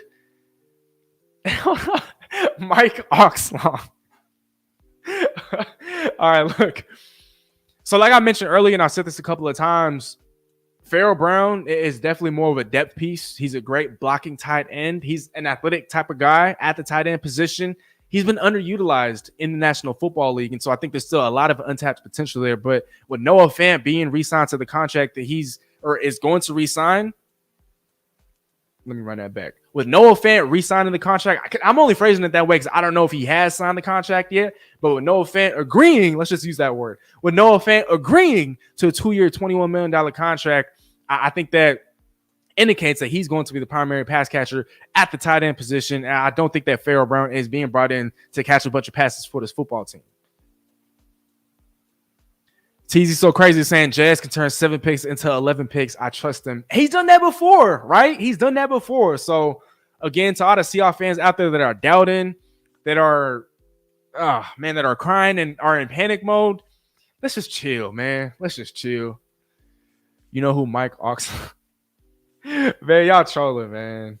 Y'all trolling. Oh, Nolan, before I get to your super chat, and thank you so much for the super chat. Marlon Griffin, he signed yesterday. Okay, so if you're talking about Noah Fant, contracts can't officially be signed until the start of the new league year tomorrow. Now, I don't know if that changes for teams that are re-signing and have previously spent time with the team that they're re-signing with, because I did see Leonard Williams, and we all saw this, right? Leonard Williams was in town today, flew in from Japan to sign that contract, and so I'm just not exactly sure if Noah Fant has signed it yet. I know he's agreed to the contract. I could be wrong, though. But, Marlon, I appreciate the comment. Going back to Nolan here, though, man, I appreciate the love, brother. Thank you so much for the super chat. You guys know this really, truly makes my night. But there is still the draft and the second wave of free agency to come. More change to come. Congrats to all the Hawks moving on. Nothing but respect. Yeah, look, I did want to give a big shout out to all these guys. I'm trying to look for that here. Yeah, best of luck to Jordan Brooks. Just a reminder, he signed a 3-year, $30 million contract with the Miami Dolphins. Best of luck to Kobe Parkinson, tight end, who signed a 3-year, $22.5 million contract with the LA Rams. Best of luck to Damian Lewis, my brother, my fellow brother in Christ, who signed a massive 4-year, $53 million deal with the Carolina Panthers. And then we talked about this earlier, but best of luck to DJ Dallas, who signed a 3-year, $8.25 million contract with incentives that could push it to $10.5 million. Although it is with the division rival, I wish him nothing but the best. And then Drew Lock, who signed a 1-year, $5 million contract with the New York Giants. I think there's a very real chance if the Giants don't draft a quarterback, he could be the starting quarterback for the New York Giants come week 1. And so I'm looking forward to seeing what he can bring to the table for them. We got Andrew MH in the building saying Seahawks signing me at linebacker since we have no one. I'll see some funny stuff on social media. If you guys follow Simply Seattle, they posted about, and I forgot what his name was in the role, but Adam Sandler He played a linebacker in this movie. It's kind of blanking on me right now, but they posted it was a meme, obviously, but they posted they posted something funny along those lines. And so, Andrew, shoot, if the Seahawks end up signing you, definitely give me a holler. I definitely want to talk about it on this show. But I appreciate you for taking the time to tune in. John Ruiz is saying, trust the process. Super Bowl appearance in 2026, 2027. Hey, man. My bad. I was reading some of the comments here. I think 2026 could be a magical year for Seattle sports. Obviously, we got the World Cup, right, coming to Seattle. We got the Seattle Supersonics. I think an announcement will be made well before 2026 that they're coming back. And so there's that. The Sounders obviously are always contenders. I think that they could still be contender come 2026. The Seattle Storm have been making moves, and they could very well be contender come 2026. If this rebuilding process goes right, the Seattle Seahawks could very well be in the Super Bowl come 2026. The Seattle Mariners have also been reloaded and making moves. They could also be in the World Series come 2026. The Seattle Kraken, one of the youngest teams in the National Hockey League, still one of the youngest teams in all of sports history, over here already making noise. They could be a Stanley Cup threat come 2026. The Seattle Reign, the women's soccer team, they've been making noise. I know Megan Rapinoe has retired for them, but man, they could be a threat also come 2026 and as early as 2024. So, man, I think 2026 could be a very magical year for Seattle sports. Caden Cole saying, yeah, there you go. Bobby Boucher. Yeah, there you go. Bobby Boucher. That's the name. Yeah, okay, so the movie was Waterboy. Thank you, guys. Thank you. Your opinion on Jaheim Bell as our tight end 3. He could play all over the field, tight end, running back, etc., etc. Man, TZ, I apologize, but I'm going to just keep it lit. I'm going to keep it a stack. I don't have too much as it pertains to an opinion to formulate on a Jaheim Bell. And so if anyone out there in the chat knows more than I do, please feel free to update or to fill in TZ, because obviously I'm not the guy for it right now. So TZ, I apologize, but I appreciate the question though. All right, then Malik Hall is asking bigger move. Oh, this is a great question right here. I know this ain't Seahawks related, but like I did say, I'm entertaining NFL and fantasy football questions as well. And so this is a great question right here, though. Again, what's the bigger move? Derrick Henry to the Ravens or Saquon to the Eagles? Oh, boy. Ah, man. And I'm not going to say tie, because obviously that's not answering the question. Ooh, this is close. This is close, though. I think for me, though, ooh-wee. Got me stuck, man. This question got me stuck, man. I'm going to say Derrick Henry. I'm going to say Derrick Henry to the Baltimore Ravens.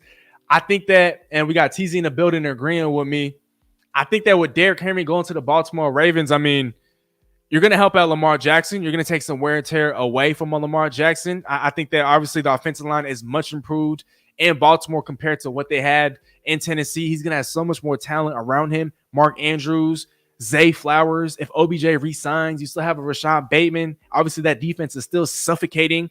And so, yeah, I'm going to go Derrick Henry to the Ravens here. I just think that coming off the season that they just had, I know they've lost some guys, particularly on the defensive side of the ball, but by bringing in a Derrick Henry, one of the best running backs of this generation, I still think that he has 3-4 years left in him. Let's not forget, y'all, when he came into the NFL, he was splitting that backfield with DeMarco Murray in Tennessee. And so it's not like, oh, come year one, he was a bell cow. It's not like year two, he was a bell cow. Derrick Henry wasn't yet a bell cow until I think it was year 3 in the National Football League. And so, yes, he's 30 years old, but he doesn't have the wear and tear of the regular 30-year-old running back in the National Football League. I know the carry count and the volume has been a lot higher than your average running back these last couple of years. But again, his first couple years in the league, he was in the time field. He was a part of a split backfield with DeMarco Murray, for those of you guys that remember that. And so let me not get off topic here. But yeah, going back to the Ravens and his fit there, I mean,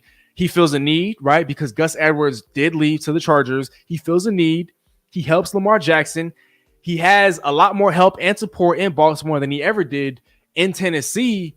And this team is a contender. And with the Derrick Henry coming over to the Ravens, to a team that's already a contender, this is only going to help them close out games even more, right? Because when you have a team that's elite like the Ravens, and they're playing with leads, right? They're winning a lot of regular season games. When you have a guy that can wear out opposing defenses, I mean, my gosh, like it's almost OP at this point. But I do think that if I had to put grades, though, I would give Derrick Henry to the Ravens an A+, and then Saquon to the Eagles an A. I just think that, man, Saquon to the Eagles, that's also OP, man. That's not even, my gosh. That's with him there. I would like to see him being used more as a pass catcher, just because he does offer a lot more to the table than just, as a running back.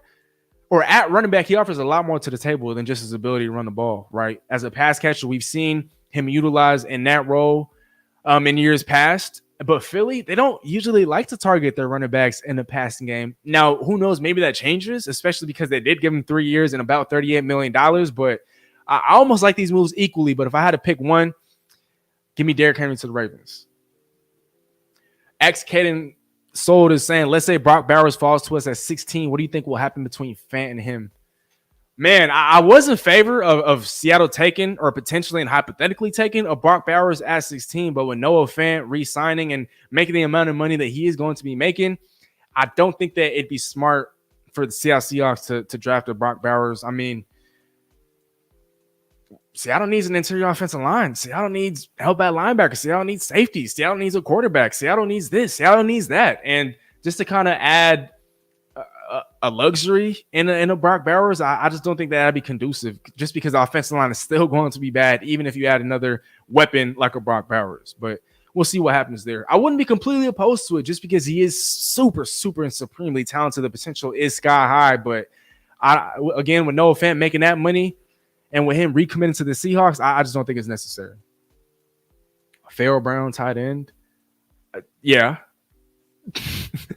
Your thoughts on the Texans move this free agency? Could be a Super Bowl team. Oh, no doubt. I think right now, aside from the Baltimore Ravens, aside from the Cleveland Browns, I think the Houston Texans are going to be the biggest threat to Patrick Mahomes and the Kansas City Chiefs in the AFC. Danielle Hunter, you pair him alongside Will Anderson Jr., the reigning defensive rookie of the year. You trade a 7th-round pick to get Joe Mixon at running back. CJ Stroud, what's he going to do for an encore his sophomore year? I mean, this team made the divisional round with the rookie at quarterback, with the rookie at head coach, with the rookie as its best defensive player.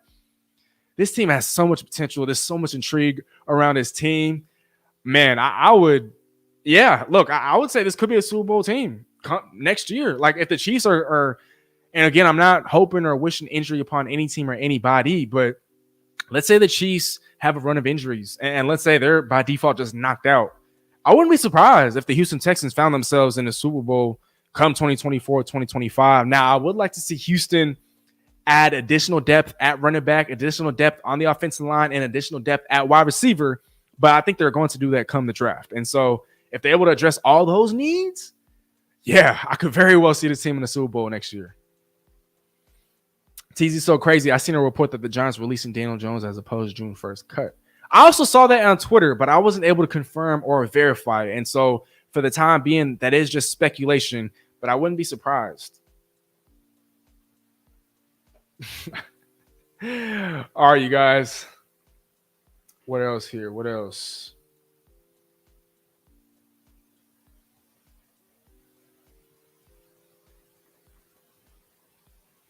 All right, I know this obviously is old news, but just to reiterate, Leonard Williams is re-signed with the Seahawks for 3 years and $64.5 million with $48.85 million guaranteed. The average annual salary for Leonard Williams is about $20 to $21 million.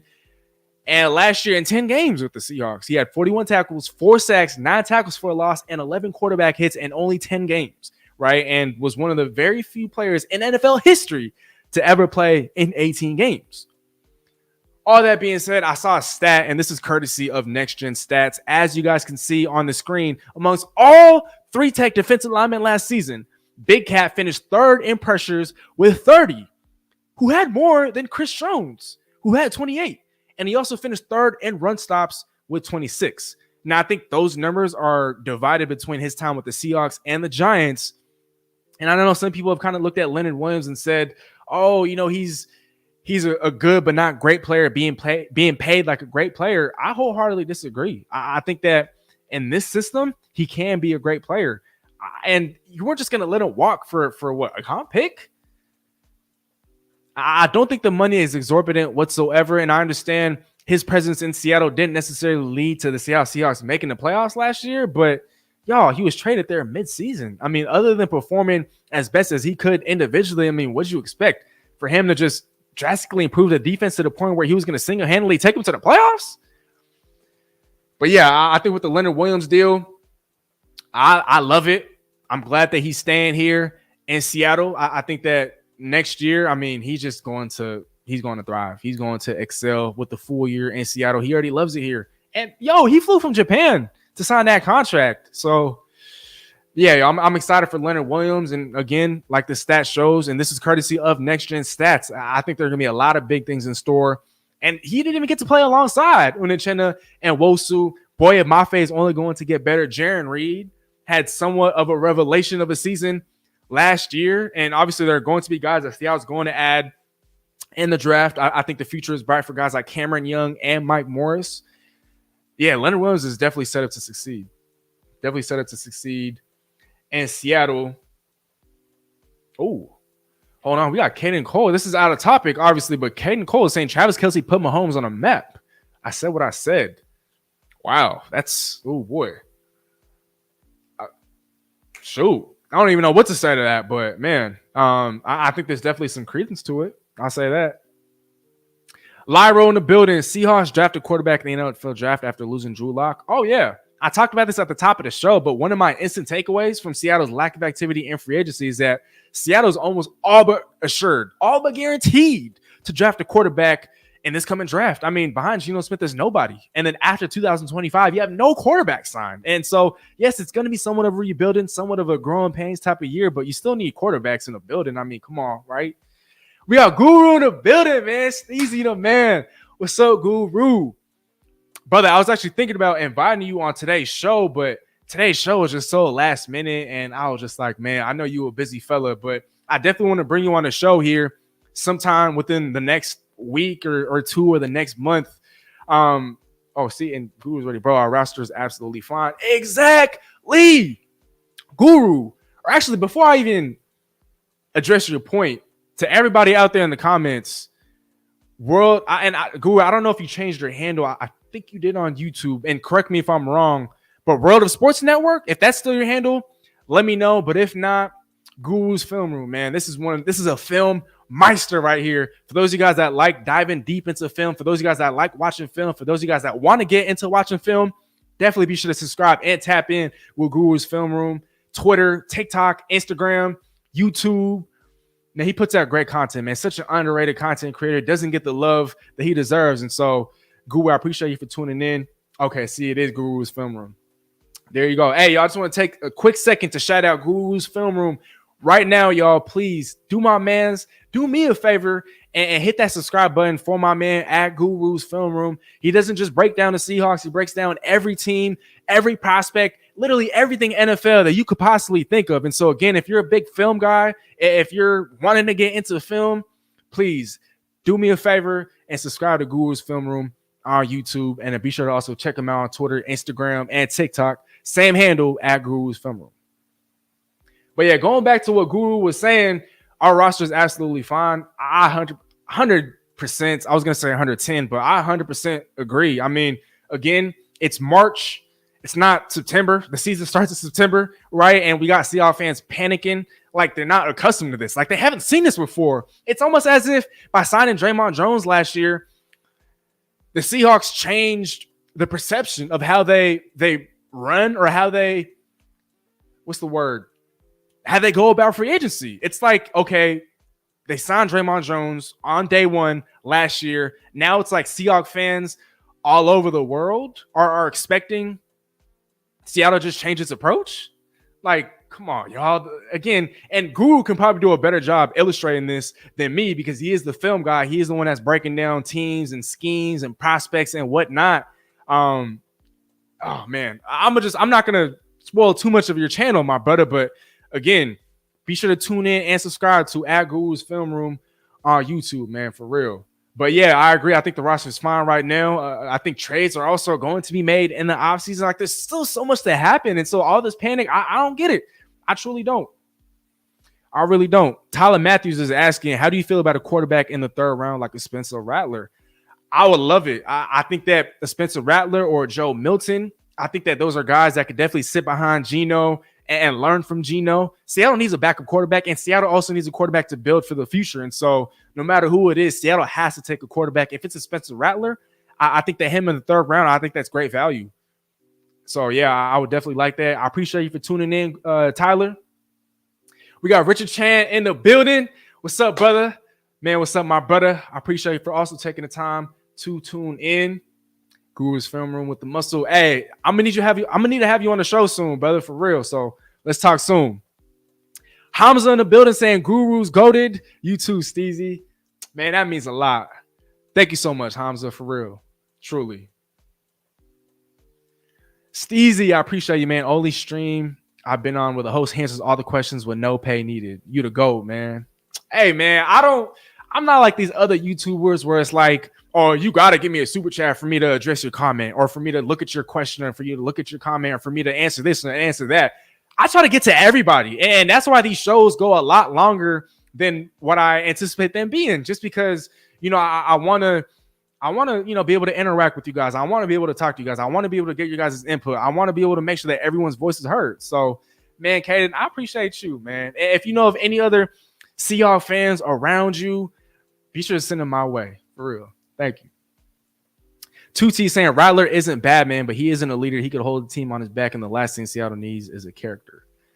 I can't speak too much to that, but I have heard that, you know, he can be cocky, he can be arrogant, and yeah, he's not the best example as it relates to being a leader. So 2T, I think you make a great point there. But just from a talent perspective, man, I think he definitely brings a lot to the table. Again, Guru, if you're tuned in, if you could school some of these people in the chat, and I don't mean school in a negative way, right? But I'm just saying, I know you've taken the time to break down a lot of these quarterbacks in the upcoming draft. And so Guru could definitely speak on this a lot more than I can. But Tuti, I think you make a great point there.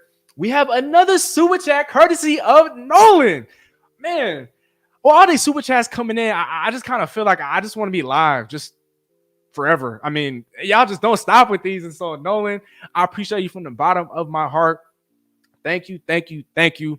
I get the photo op, but it's the future. Like, they could just use DocuSign. Why they got to mess with the man's vacation? Welcome back, Big Cat. Hey, I will say this, though, just to play devil's advocate. Leonard Williams knew when free agency was going to start. He knew when the new league year was set to start. He knew when the tampering period was supposed to start. And so I think with him kind of being on vacation, you know, when he was, I mean, he knew this was coming though. So yeah, but yeah, hey, shout out to Leonard Williams, man. Big Cat is back, and I'm here for it. I'm here for it. Jumni in the building. Yo, do you see Zach cutting into Kenny's workload this year? No doubt about that. I mean, if Mike McDonald is intent on running the football like he says he wants to, Zach is he kind of has to, right? I mean, he is the thunder to K9's lightning. And so I think hold on, y'all. I'm tripping. I thought you were talking about Kenny McIntosh. Because, yo, we got two Kennys in Seattle. Let's not forget. So, my bad. You're talking about K9. I think a little bit. I do think that with again with Mike McDonald wanting to run the football, wanting to emphasize running the football a little bit more, with Zach Charbonnet being the thunder to K9's lightning, I'd preferably like to see him used more at the goal line. Obviously, the blocking has to be better in that department, but Zach Charbonnet also isn't a bad pass catcher. Now, I don't know if him or Kenny McIntosh is going to be the guy on third down, but I do see Kenny McIntosh potentially being the guy for the Seahawks at kick or punt returner. But again, to answer your question, Jumni, I do see Zach cutting into Kenny's workload. He's only going to get better. Seattle wants to emphasize running the football, and the offensive line is only going to get better as well. Gilbert, he's sweeter than Jerry. Man, I'm not sure who he's referring to here, but I'm gonna refrain from agreeing here. We got Eggs Bean in the building. First stream, love from Brisbane. Oh my gosh, I got people in Brisbane listening to me. Hey man, I appreciate the support. Eggs Bean, Thank you so much, man. I really appreciate that. We got Tyler Matthews saying, just hit that sub. Let me go check out your content, brother.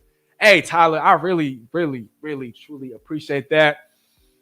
You're obviously new here, and so I took a long hiatus off of YouTube, and so some of the content that you're going to see is going to be a little older, but like I had told somebody earlier in the show, before this next season kicks off, I will be back to dropping not just live stream content, not just shorts content, but also regular long form content like I used to, and like you guys are all accustomed to seeing on this channel. But Tyler, I appreciate the support. I appreciate the subscribe. I appreciate you for tuning in. This all really means a lot more to me than you know. And if you know of any Seahawks fans around you, if you have any friends that are Seahawks fans, be sure to lob my channel in the direction, man. I'd appreciate that. But thank you, Tyler. Thank you. We got Tucci saying, sign Steezy as the new Seahawks game podcast. Man, the utmost of praise, man. But Tucci, you've been nothing but nice. You've been nothing but real generous since I saw you coming to the chat, bro. So Tucci, man, again, a lot of love, man, for real. We got Caden saying, tuning in from Tulsa, Oklahoma. Yo, it's crazy, y'all, because I feel like I got a lot more people that tune in to my content from outside of Seattle. Even the people that follow me on Instagram, the people that follow me on Twitter, a lot of them are outside of Seattle. And so for all the support out of Seattle, I think it's absolutely crazy. But again, it doesn't go unnoticed. So Caden, thank you, for real. Thank you. We got Tyler here saying, Seahawks linebacker drill is going to be empty. Hey, if come training camp and the linebacker core is still just, if the cupboard there is bare, then I'd have to agree with you. But for the time being, you funny for that, Tyler. But I appreciate you for tuning in, for real. TZ so crazy. Do you think it's going to be any joint practices in Seattle this upcoming training camp? You know, for as long as I've been around covering the Seahawks, for all the training camps that I've been to, I've yet to see any joint practices. But perhaps with the new regime in town, perhaps it's a possibility. I wouldn't count on it, though. I really wouldn't. Southern California, baby, only Seahawks fan. Wow. See, y'all only reinforcing what I just said. A lot of these guys, a lot of people that tune into my stuff aren't in Seattle, aren't from Seattle. And so, man, Southern California, we got Tulsa, Oklahoma, we got Brisbane. I know there's people out there in Asia. I know there's people out there in Germany. I know there's people out there in the UK that tune in. So, man, truly from the bottom of my heart, man, you guys are really making my day. So I really, really appreciate it.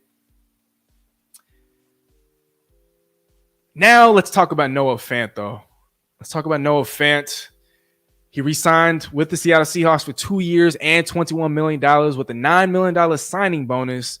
And while he had career lows across the board last season in Seattle, 32 catches for 414 yards, 0 touchdowns, he's expected to take on more of a role in the passing game under Orion Grubb. And so with that being the case, I think that eliminates the need to take a Brock Bowers. Even if he does fall, it just wouldn't make sense. And I don't think that it'd be conducive to building this team to its optimal ability, right? And so I think with the Noah Fant, I don't think that he would have signed. I know I said this earlier, but I don't think that he would have signed if Seattle didn't at least promise him a bigger role moving forward.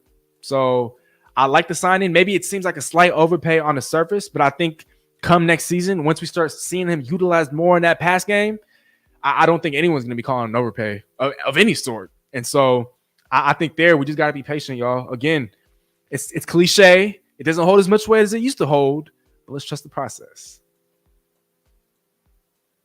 Isaac is saying, I'm from Oregon. See y'all. See what I'm saying? See what I'm saying? Thank you, Isaac. Truly.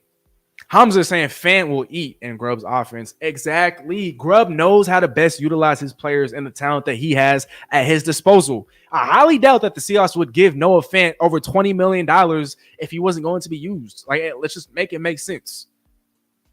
I agree. Noah Fant breakout season under Grubb. No doubt about that. No doubt about that. Now let's move on here. Obviously, Spotrac and Over the Cap has yet to update its salary cap sheets, and understandably so. I mean, there's been a flurry of activity, right, these last couple of days, and so I'm not going to expect them to just be able to update as these moves happen. But before the Seahawks re-signed Leonard Williams and Noah Fant, according to Spotrac, the Seahawks had about $46 million, give or take, in salary cap space, and that was actually 9th in the NFL. And so if I had to guess, if I had to project, I think that number now is probably under 20 million. And that's not a ton, considering the Seahawks still have to sign the incoming draft class. And that being said, maybe that also explains the lack of activity in free agency. If the Seahawks now have just under $20 million in cap space, they just don't have the resources necessary to go out and sign a bunch of free agents. Even the guys that are flying under the radar, even the guys that are being signed to cheap deals, maybe they didn't want to come to Seattle. Maybe they didn't want to play for a team that seems like it's going to be rebuilding in the short term. Maybe Seattle didn't show interest because they're not a fit for the system. Like, there's so many different reasons that are flying out there that everything is an assumption. Everything's all speculation. But if I'm looking at this correctly, the Seahawks now have just under about $20 million in cap space. And that's just not a lot to go out and sign a bunch of free agents. And so perhaps that explains the lack of activity. I don't know, but let me know what you guys think. Again, before the re-signing of both Leonard Williams and Noah Fant, the Seahawks had about $46 to $47 million in salary cap space. Over the cap had it at about $42 to $44 million. But no matter how you slice the cake, Seattle had about $40+ million in salary cap space prior to the re-signing of Leonard Williams, prior to the re-signing of Noah Fant. And although the cap numbers aren't all the way out there yet, again, if I had to guess, if I had to put an estimate, I think the Seahawks have just under $20 million right now in salary cap space. And again, that's not a lot. It's just not a lot. Keon Taylor, do you think we are going to trade for Justin Fields? I don't think that we're going to, but I think that it'd be a great move to make because, again, Justin Fields, we're the same age, right? I think he's 24, 25 years old. And so he is still young. He could very well be the future. He has weapons. He has a supporting cast. He has stability in the franchise. And so if the costs were like a mid-round pick, then I say yes. But if Chicago is angling for more, then I say no. TZ so crazy saying, listening from H-Town. See what I'm saying, y'all? California, Oregon, Texas, different countries around the world. Man, this is amazing, y'all. That's crazy. Emerald Hayes is saying, no Ravens want to follow Coach Mike. Well, I think Jadeveon Clowney has yet to sign. I think that's still a possibility. I think with the whole Patrick Queen thing, Mike McDonald, Josh, and I just weren't sold, especially not. And I know it still seems like a bargain, but at that price point, I don't think they were sold on Patrick Queen. Geno Stone, I mean, shoot, Cincinnati just kind of beat Seattle to it. So I don't think that I don't think it's that no Ravens don't want to follow Coach Mike. It's just that these other teams are they want him more. Hamza is asking, you think we will get active day 3 and on? Oh, yeah. No doubt. No doubt about that. There's going to be a bunch of under the radar signings. And as you guys can see down here on the ticker, if you guys haven't yet seen it, look, there's a bunch of free agent targets still available. And let me run it down with you guys just real quick. We got Devin White, right? We got Julian Blackmon. We got Justin Simmons. We got Jadeveon Clowney, Bobby Wagner. I think this is an interesting one. Eric Armstead, if he wants to stick it to the 49ers, I know maybe money-wise it might not work out, but Eric Armstead could be an option. Interior offensive lineman Connor Williams, who is coming off a torn ACL, but man, he's been phenomenal when he's healthy. Cameron Curl, we talked about him. DJ Reader also coming off a torn ACL, but he's a true game wrecker. Kevin Zeiler, who we've talked about. Dalton Reisner, who we've talked about. There's still a plethora of free agents. And so there are going to be guys, and especially safeties, in this saturated of a market, there are going to be a lot of safeties that are going to be had for cheap. And I know that the Seattle Seahawks are definitely going to pounce on that. But because that market hasn't yet really been established, I think Seattle's kind of in a waiting game right now. Lyro is saying Seahawks looking to the future for room to re-sign DK and K9. Well, DK's under a long-term contract right now, but K9, it's not like I don't think he'd break the bank, but I do get what you're saying, Lyro. You definitely want to preserve some cap space for the future. Tuti saying, bro, wait till they find out about you, bro. They're gonna have you up there arguing with Shannon Sharp about your takes. Hey man, that's the goal, Tuti. That's truly the goal for real. So all I'm going to say is just stay tuned and keep those seatbelts buckled in. Keep those seatbelts buckled in. Would you rather draft one of these quarterbacks at 16 or trade for Fields and keep him under Geno for a few years?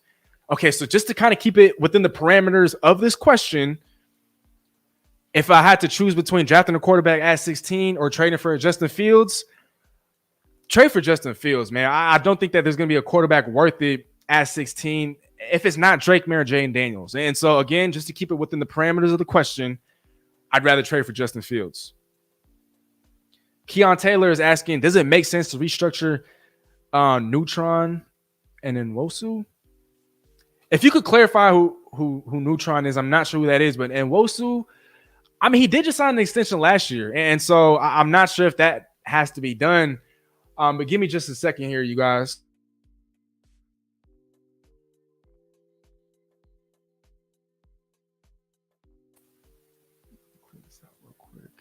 All right, actually, hey, hold on, you guys. Let me pause the show for just a second. I just want to introduce a very, very special guest. As you guys know by now, I like to call them VIGs, a very important guest. Talking to the mic, but please welcome everybody. My brother. Hey, what's popping, everybody? Blends by Cirillo on Instagram. For those of you guys that are local, if you're in need of a barber, if you're in need of a haircut, please, man, this is your man. This is your guy. He's pulling up the Winner's Circle merch. But if you guys need a barber, though, and if you guys forgot his handle, I'll definitely be sure to put it in the chat. But show him one more time, brother. Show him that hat. That's looking fire. Hey, one question, chat. If I started doing the videos, would you guys know the difference? Hey, so if you guys couldn't hear that, my brother was asking if he was to appear in a live stream, would you guys be able to tell the difference? Hey, one of these days, I'm gonna just show up as Stevie A. Smith, and you guys got to be able to tell the difference. Hey, you guys hurt the man. You guys hurt the man. But hey, if you guys think that hat is fire, send me a DM on Instagram. I'd love to send you guys some more pictures. If you guys are interested in purchasing a hat, and this is his clothing brand right here. It's called Winner's Circle. He has a bunch of hoodies, a bunch of t-shirts, a bunch of hats that are on the way. So if you guys like what you see, if you thought that was fire, man, give me a DM. I'll give you guys all the information that you need to be able to purchase one. Any last words? Thank you, everybody. Someone said, hell nah, y'all twins. Hell nah, y'all. Hey, that's my twin for real, man. So I take that as a compliment. TZ was like, no wonder Steezy stay with the crisp cut every podcast. Hey, no cap. Man, I always say this, but I'm just, and we're all blessed beyond measure, right? But, you know, for me to have, you know, my brother for him to be my barber, I'm just so blessed because a lot of what I do, obviously, you know, I think appearance, you know, makes up a lot of what I do. And so for me to be able to come in with a fresh cut every single time in, I mean, shoot, I got cut at the house for crying out loud just a couple of days ago. And so for me to be in that position, for me to be fortunate and blessed enough, you know, I can't thank him enough for that. So yeah, TZ, you're right, man. You're right. That's why I'm always coming in crisp. Every show, every podcast that I'm on, it's because of him. So shout out to my brother. Again, please be sure to give him a follow. Matter of fact, I'm going to just drop his handle in the chat for you guys. So you can.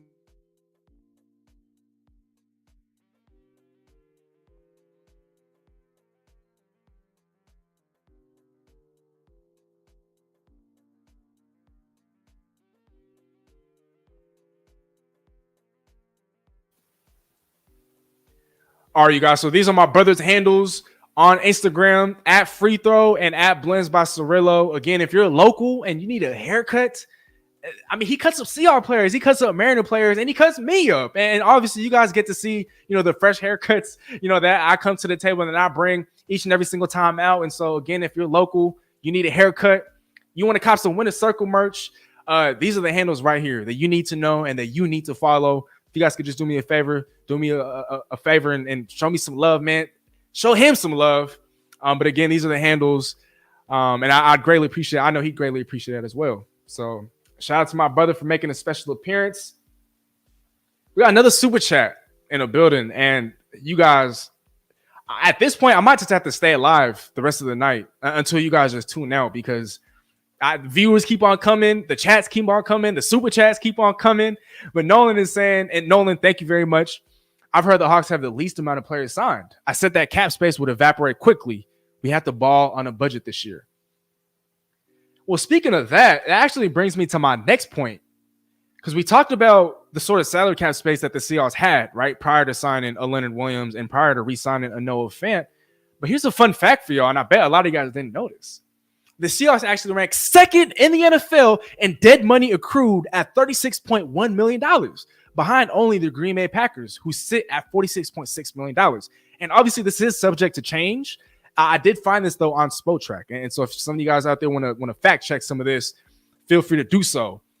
But with the Seattle Seahawks second in the NFL in dead money accrued at $36.1 million, well, no wonder there's not a lot of cap space, because not only have you used a majority of your cap space to re-sign your own guys, but there's so much dead money, right? Jamal Adams, almost $21 million in dead money. Quandre Diggs, almost $11 million in dead money. Will Dissly, $3.5 million in dead money. Nick Ballore, over $1 million in dead money.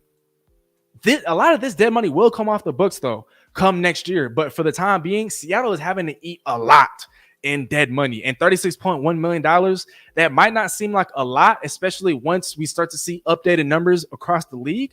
But for the Seattle Seahawks to rank second in the entire NFL in dead money accrued, I think that's very telling. And I think that's something that not a lot of people are looking at enough. Not a lot of people are paying enough attention to. And so with the Seahawks having to pay that much in dead money, maybe and perhaps that's one of the reasons why there's not a lot of activity. I think it's definitely some food for thought, though. So definitely something to think about. Hamza is saying, yeah, I think it's more Mike not being sold. Geno's only a ball hawk, and Queen has not done anything before last season. Exactly. And again, we're nitpicking here, but with the Geno Stone, while he was second or third in the NFL in INTs last year, he also had a lot of missed tackles. He missed a lot of tackles. And obviously, with what transpired in Seattle last year, I don't think that Seattle is looking to sign any more guys that aren't adept at tackling, right? And so I wouldn't be, if I'm a Seahawks fan, please stop panicking, stop overreacting to Patrick Queen and Geno Stone not being signed by the Seattle Seahawks. There's a reason for it. Emerald Hayes is saying, get Fields and beef up that O-line and grab Isaiah Simmons.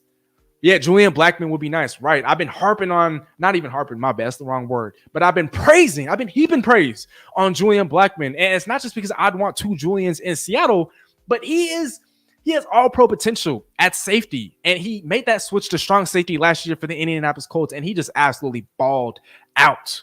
He excelled literally in every aspect of the game. And so, again, with the safety market being so saturated or being as saturated as it is, I think there's an opportunity. This is an opportunity for the Seattle Seahawks to get an under-the-radar young guy at the safety position and a guy that they could build with. He's only 26 years old.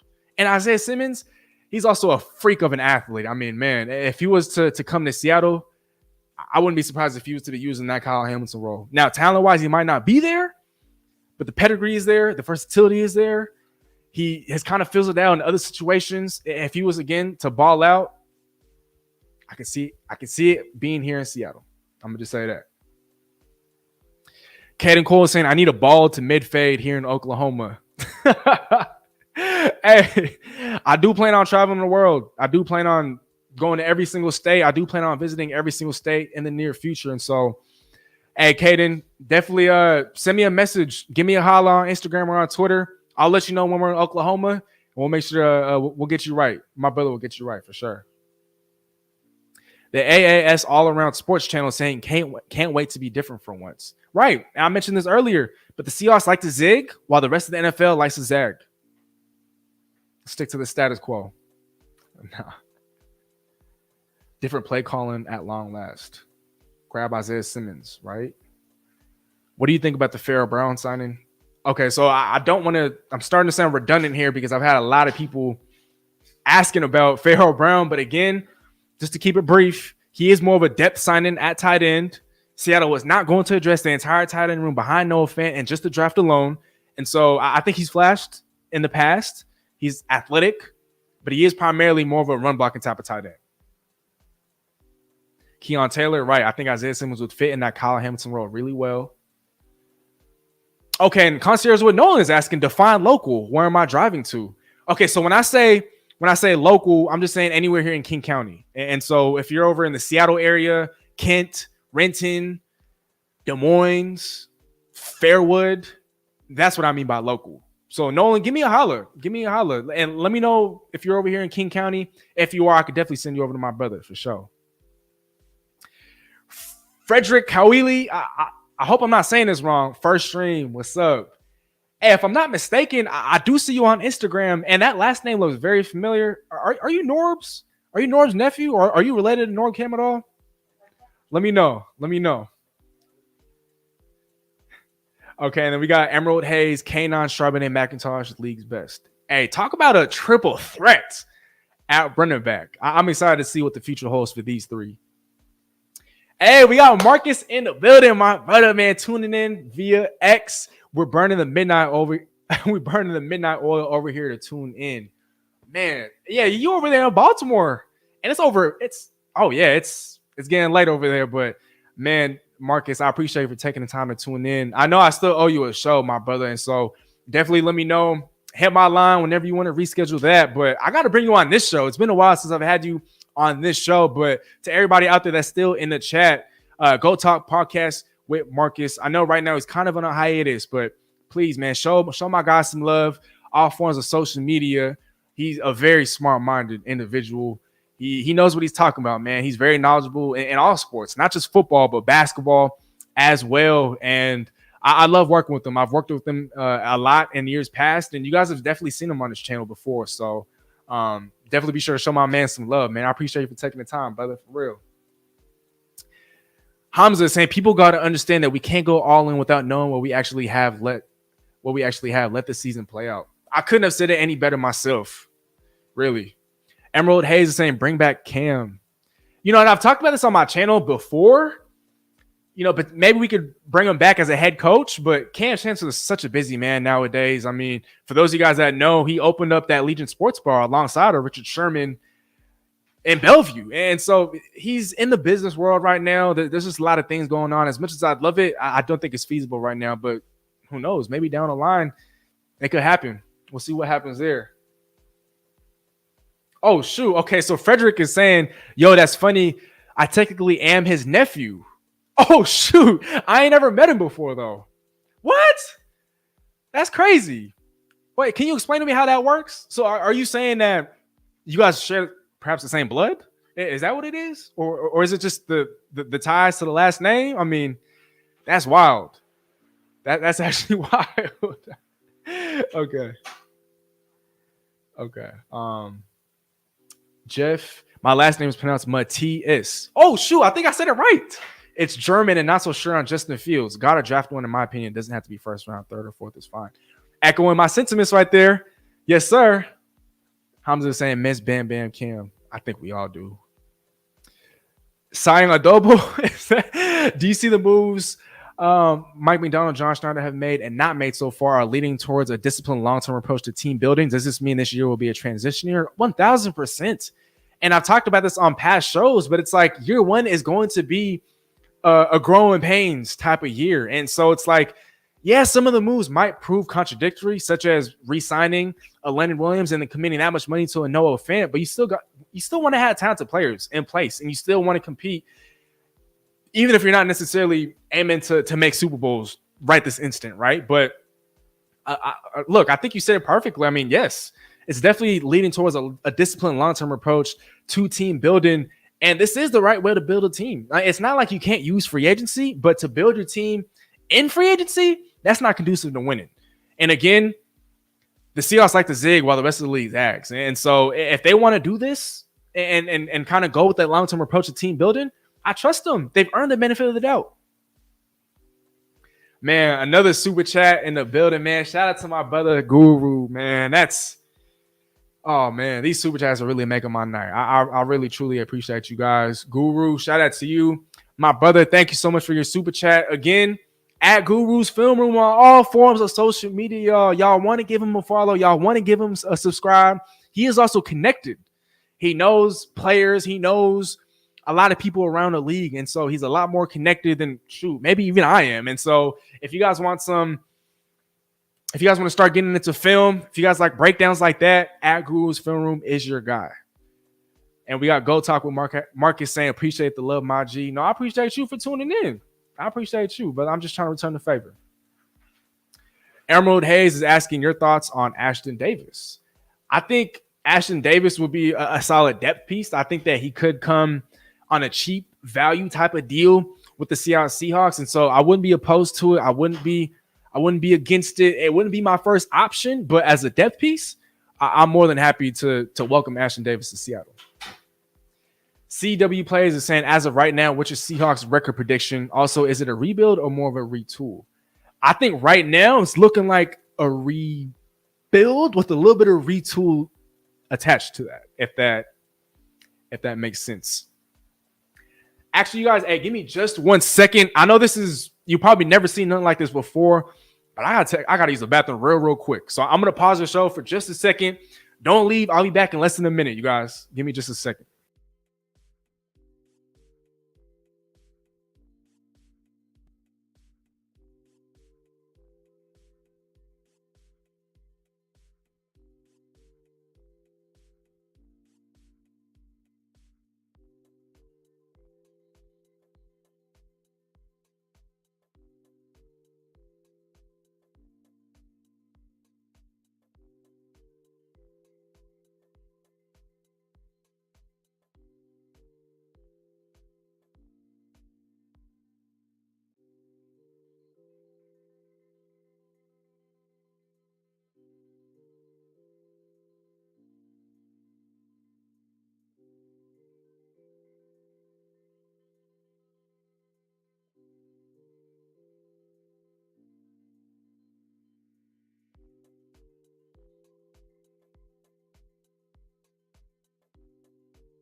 Hoo-wee. My bad, y'all. Shoot. I be drinking so much damn water. I be let me not even get into details. Maybe that's a little too much. Okay, so CW Plays. As of right now, which is Seahawks record prediction? Also, is it a rebuild or more of a retool? Okay, so like I said before I left, I think it is a rebuild, but with an asterisk, right? And I think it's a rebuild. I think it's 85 to 90% a rebuild, and then 5 to 10% a retool. It sounds funny, but that's my answer. Sherm needs to use Uber. I'd have to agree. Same with Patrick Mahomes' dad. I mean, shoot. I think Tyler Lockett retires a Seahawk. I think he does too. And I think the contract restructure, I think it reinforces that a little bit more, right? And so Caden Cole, your thoughts on KJ switching up? Happy for his opportunity, but the 69er. Okay, so I think you're more on Bruce Irvin's side, but nah, I don't look. How do I start this? So from what I've heard, KJ Wright had an interview with the Seahawks, but they declined to give him the job. And I believe that if another team had come calling, perhaps he would have signed with another team. I don't think that it was his first choice whatsoever to just sign with the San Francisco 49ers. Like, yeah, let me just go ahead and sign with the rivals. Let me just go ahead and sign with the ops. I mean, he said it himself, and obviously you could take this with a grain of salt, but he's not out here. It's not a personal vendetta of any sort. It's not like he's trying to get back at the Seahawks, right? It's not that. He wants to be a part of the NFL still.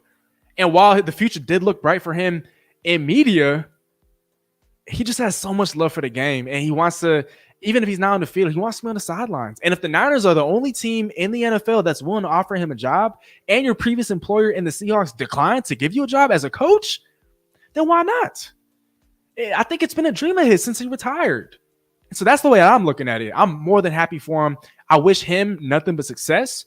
I wish the 49er linebackers success, but that does not mean I wish them wins. That does not mean I wish them team wins or team success, but I do wish that he has success. He has individual and personal success as a coach. I hope that he continues to grow, and I would not be surprised if one day he's a defensive coordinator or heck, even a head coach in the National Football League. He's a smart mind, y'all. So yes, it is with the wrong team, But forget the rivalry for a second, man. I'm just thinking completely about the person. Shout out to Big Bro KJ Wright, man, for real. I'm happy for him and I'm proud of him. I know he'll only excel moving forward. Those are my thoughts there.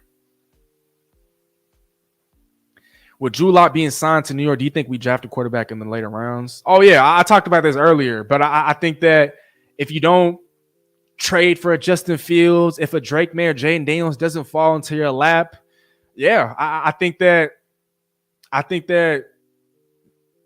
yeah. See, I mean, Seattle kind of has to, right? Because after Geno Smith, there's no quarterbacks on the roster. After 2025, there's no quarterbacks on the roster. And with the new regime in town, it's just not conducive to building a team that's capable of winning if you don't have a quarterback, right? And so I think I can almost guarantee that the Seahawks are going to draft a quarterback in the later rounds. Steezy, who's your all-time favorite Seahawks player? Doesn't have to be on the roster right now. Okay, so there's a lot to choose from. And I know my answers. I've had a few answers, over the years. I've appeared on different podcasts and shows, and people have kind of asked me this. In the past, I have said beast mode, and he's still up there. But I think right now, I have to go Cam Chancellor. I got to go Cam Chancellor. But if I had to make just a quick list, Cam Chancellor, Marshawn Lynch, Earl Thomas, those are my top three. Let's just go with that. Norb's dad is my dad's uncle. Okay. I see it. Oh, my bad, Jeff. Okay. Matthias. Oh, man, I apologize, Jeff. I was over here saying Matthias, and I was over here thinking that I had it right the whole time. But okay, Jeff Matthias. Third time is a charm, but thank you, Jeff. Thank you. Emerald Hayes. Sorry, I had to. Oh, man, another Super Nolan. Hey, like I said on the last show last week, and it was you and Alina Dahl, but I think tonight you have got to be the MVP of today's show. Okay, so I'm in Redmond. Oh, but in real estate, so I'm everywhere. Okay, well, Nolan, if you're ever in Renton, Kent, Seattle, Fairwood, just anywhere here in King County, and you're here for like an extended period of time, like I'm thinking like a day or two, give me a holla. If you ever need a haircut, I'll connect you with my brother. But thank you so much for the super chat, man. That's all the love that you show that's crazy, man. I really appreciate it, for real. Emerald Hayes, who's your favorite quarterback to add, free agency or the draft? It's a great question right now. This is a great question. I'm going to go.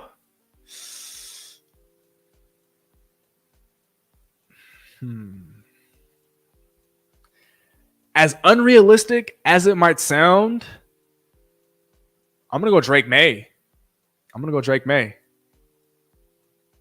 Possibly trade down from 16.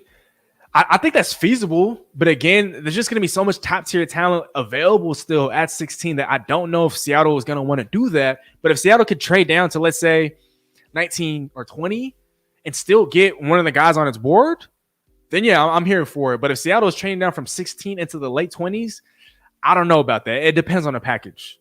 But also it depends on the board. So I apologize. That's probably not the best of answers, but shoot.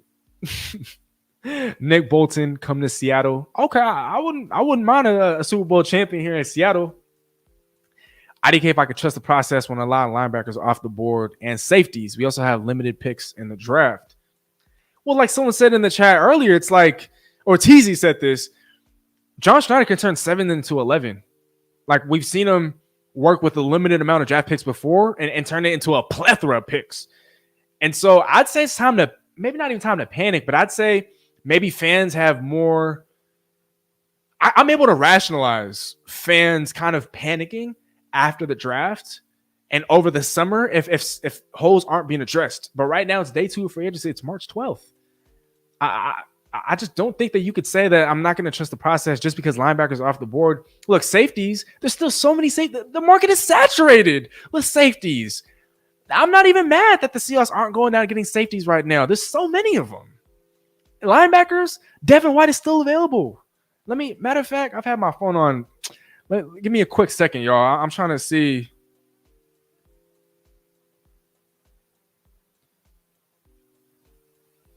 Okay, I'm not seeing any news here. Okay, I'm not seeing no news here. So, but Devin White is still a free agent. Julian Blackmon, Justin Simmons, Quandre Diggs, Jamal Adams. The list goes on as it pertains to the safety still available. Like I'm not worried about that. Okay, linebackers off the board, right? But let's not forget, Mike McDonald used to be a linebackers coach. He could coach up linebackers. They don't necessarily have to have a high level of pedigree. They don't necessarily have to have the highest of backgrounds. I think he could work wonders with linebackers. And again, trades are also still something that the Seahawks can make. I mean, let's not forget, it's not just a draft. Trades could also be made. How do you feel about us drafting Joe Milton if it happens? Again, I think that he'd be a great developmental project, a quarterback of the future. He could definitely learn a lot from a Geno Smith. I'd be with it. It just has to happen on day 3, obviously not in the first round. And if Seattle was to somehow acquire a second round pick, I wouldn't want that pick to be in the second round either. But if it were to happen on day 3, I'm with it. I'm with it. 2T is asking, okay, who's your favorite player on the team now? Right now, I'd have to say DK Metcalf. DK is definitely my favorite player on the squad right now, for sure. You got it. High fives everywhere. Hey, Jeff. I'm sad Gardner Minshew signed with the Raiders. Why? I think with the Raiders, he has a legitimate opportunity to start. I'm not sold on Aiden O'Connell, and I think with the Raiders bringing on a Gardner Minshew, I don't know if they think that they could land a quarterback that could start in year 1. And so with him having an opportunity to start, I'm happy for him. He deserves it. How would you feel if Bobby Wagner took an assistant defensive 3 years, $20 million? Oh, wow. So I think what you're asking here is if Bobby Wagner took a pay cut, I'd love it. Yeah, he's not what he was before. Yeah, he's not adept in coverage, but I mean, Seattle could use a linebacker right now, so I wouldn't be against it. I love Joe Milton in a year or 2 under Geno. Exactly. That deep ball that he has is absolutely magical. He has a rocket of an arm. Do you know if we got a comp any other picks? I think I heard we got a 4th for Lewis and the 7th for Locke. Did we get anything for Brooks? Okay, so according to Corbin Smith of the Locked On Seahawks podcast, and he covers the Seahawks for Sports Illustrated, Caden Cole, I mentioned this earlier, but as of right now, the Seahawks are set to get a 5th round comp pick from Jordan Brooks, a 4th round comp pick, like you said, for Damian Lewis.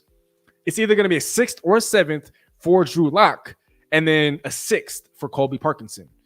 And every team is only permitted 4 compensatory picks in any given draft. And Seattle has already maxed out at 4, but let's say Seattle signs Devin White or Julian Blackmon or another outside free agent. Then their comp picks goes back to 3.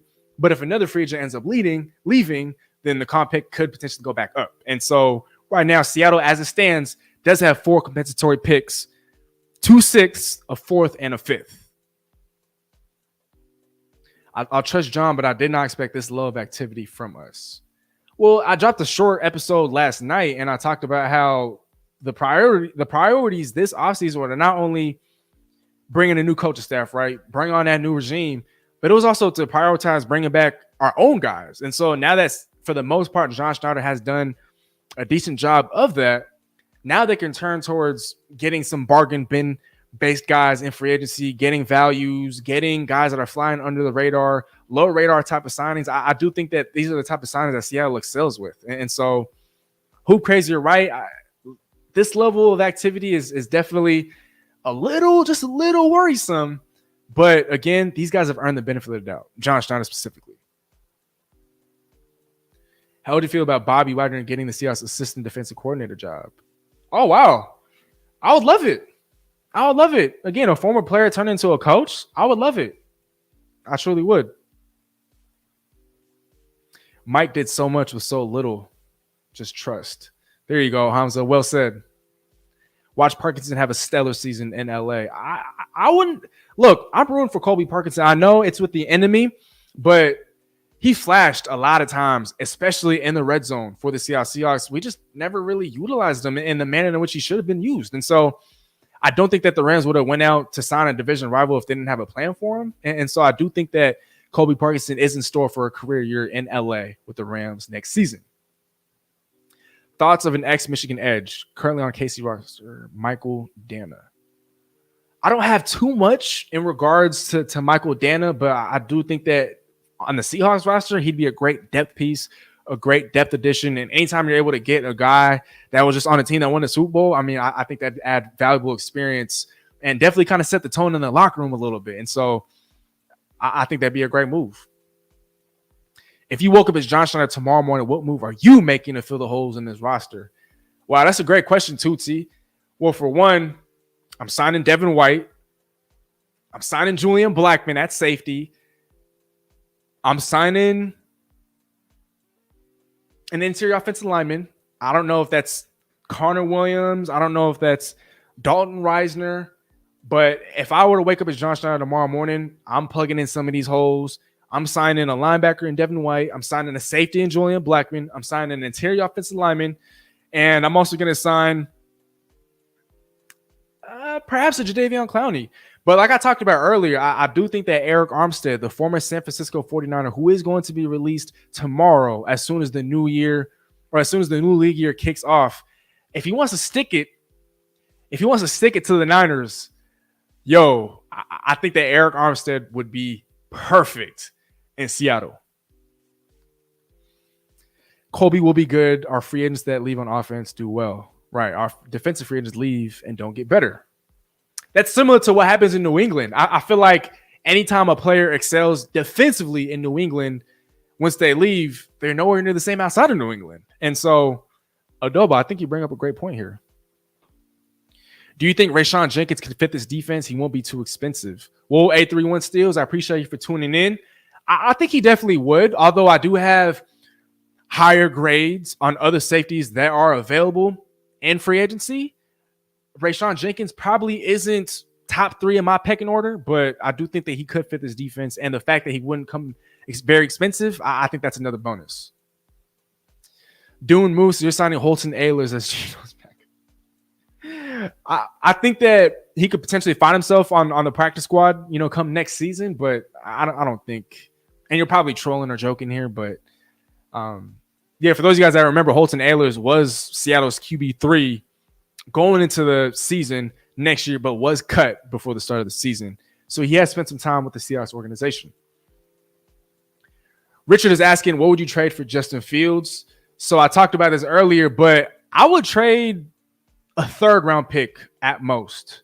And Seattle does have 2 thirds, but let's say the market is as cold as it is being reported, then a 4th or a 5th round pick at most. I mean, just because the market just isn't there right now. And so if the market isn't there right now, then why go out of your way to give up a lot more than what the market is saying you should give up? So if I'm John Schneider, I'll offer him a 4th round pick for Justin Fields. I'll do that. See if they're willing to bite. If not, then maybe I'll trade a 4th and a future pick. That's probably as much as I'm willing to go for right now. Tootie's asking, do you think we have enough cap space for those players you listed? Oh, no doubt. I think with the Devin White, he's going to sign more likely than not a 1-year prove-it type of deal. And a lot of these safeties are probably going to have to settle for a 1-year prove-it type of deal. I mean, I look, because of the market so saturated at safety, we don't know if any of these guys are going to get paid. And so, yes, Seattle might have less than $20 million now in cap space, but I think the guys that I did mention are feasible as it relates to the amount of salary cap space that the Seahawks have. Mr. Kane is saying, hit that like button, y'all. Yeah, please. I'll greatly appreciate it. You guys, if you guys can also hit that notification bell, hit that subscribe button if you aren't already, so you don't miss another live show, so you don't miss a stream, so you don't miss any content for that matter. I mean, shoot. A lot of times when you don't have the notification bell, at least for me, when I'm watching other content creators, other channels, I'm missing out on a lot of content. And so I'm going to take a quick pause here, but yes, Mr. Kane, thank you for this. But yeah, if you guys can hit the like button, if you guys haven't already, be sure to follow me on Instagram and Twitter, at Steezy Smith, so you don't miss any sort of content. Again, I do drop content daily on those other platforms as opposed to YouTube, which is more of like a weekly type of thing. But yeah, if you guys haven't already, man, please hit that like button. Is Devin White a bad teammate? Ooh, I don't want to speak on that because I don't know. I would hope not, though. I would hope not.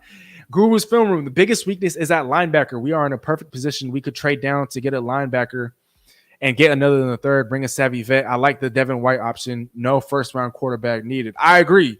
Yeah, Guru, I would not at this point, at this stage, I'm not in favor of taking a quarterback in the first round, but definitely day 2, day 3. Yes, Seattle has definitely got to take a quarterback. And in the draft, I mean, and Guru, can you actually, if you're still tuned in, can you drop some potential linebacker prospects in the chat just so that, you know, the rest of these guys in the chat are able to kind of, you know, study some of these linebackers? Because Guru, like I said, or like we all know, you're the film guy, and I know you've done a lot of research breaking down some of these prospects. But if you could drop some linebackers in the chat that Seattle could potentially look to target, I greatly appreciate that. Thank you, Guru.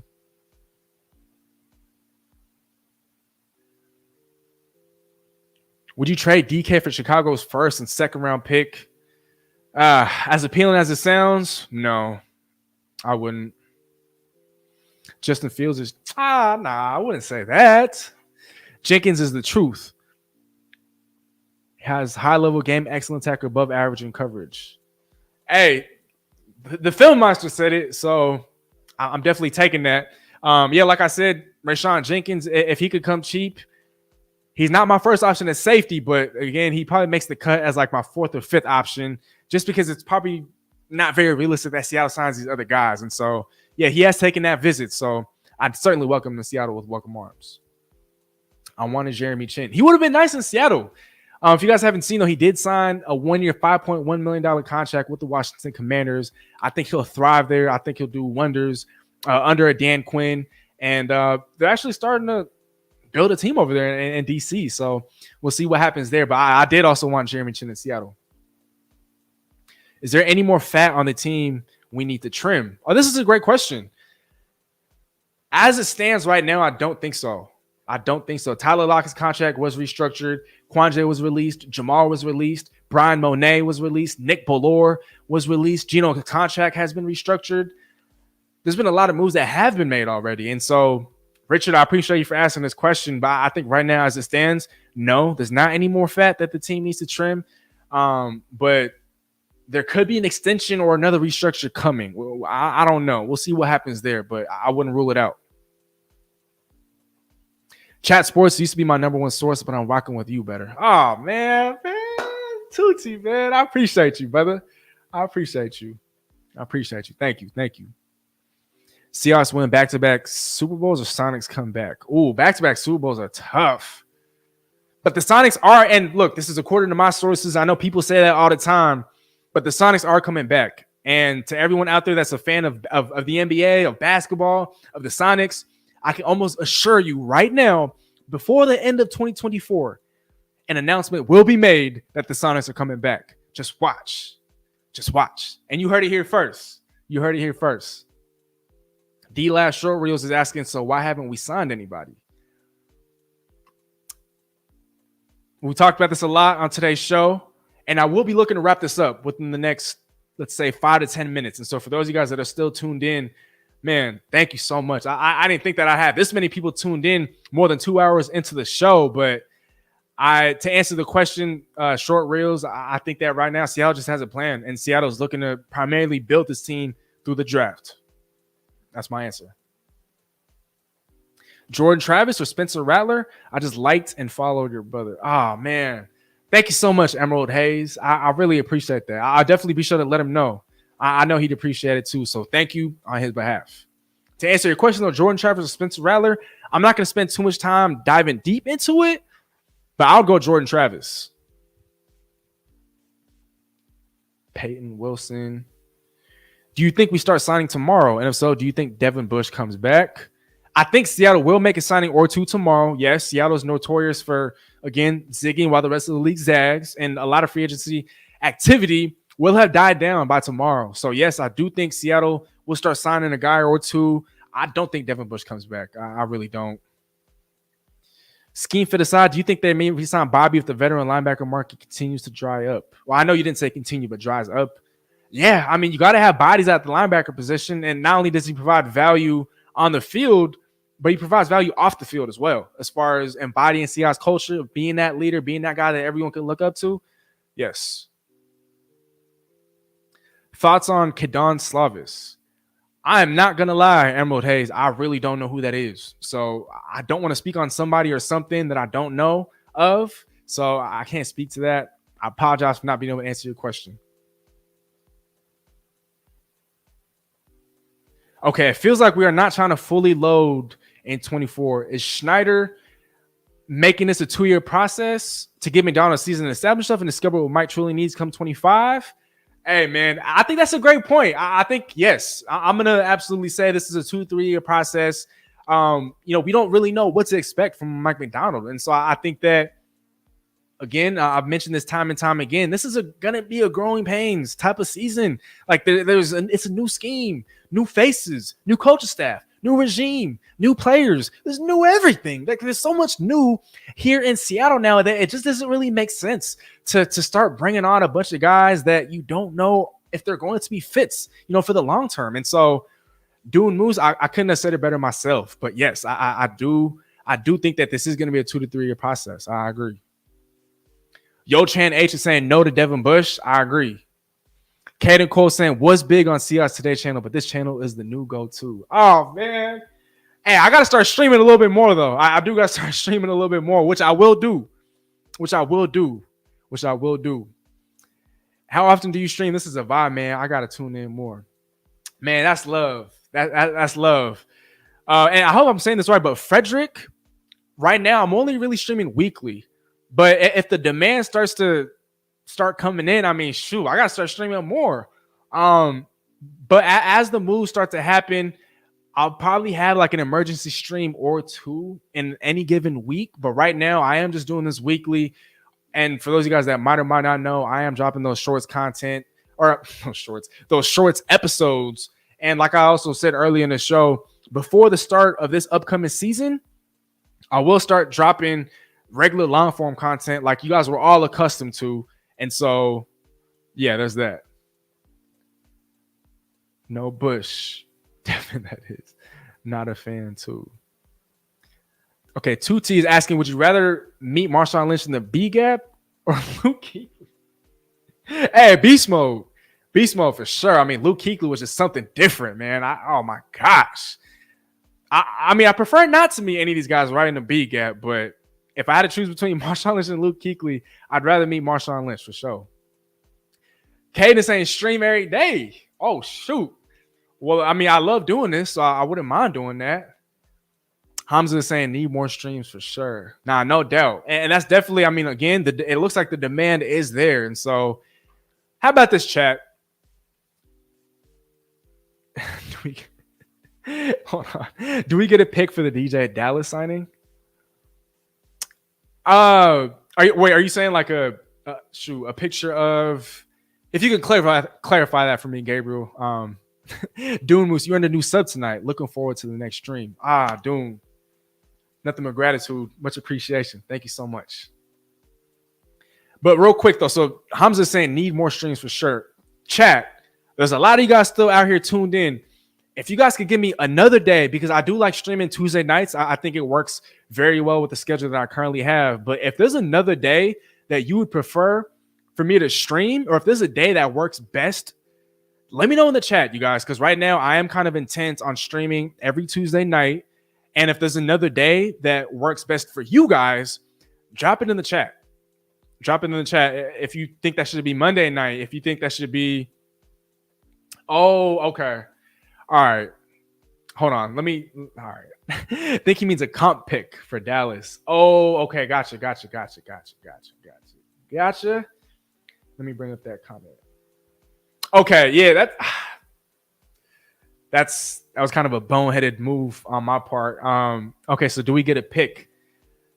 No, we don't actually, because right now, and like I said earlier in the show, the Seahawks have maxed out on compensatory picks, and the Seahawks already have 4 right now for the 2025 draft: Jordan Brooks, Kobe Parkinson, Drew Lock, and Damian Lewis. And because Seattle already has 4, then Seattle isn't going to get one for DJ Dallas. But eventually, once the Seahawks sign an outside free agent like a Devin White, Julian Blackmon, any of these other guys, then Seattle would lose a comp pick, but also get one back potentially for DJ Dallas. But right now, as it stands, no.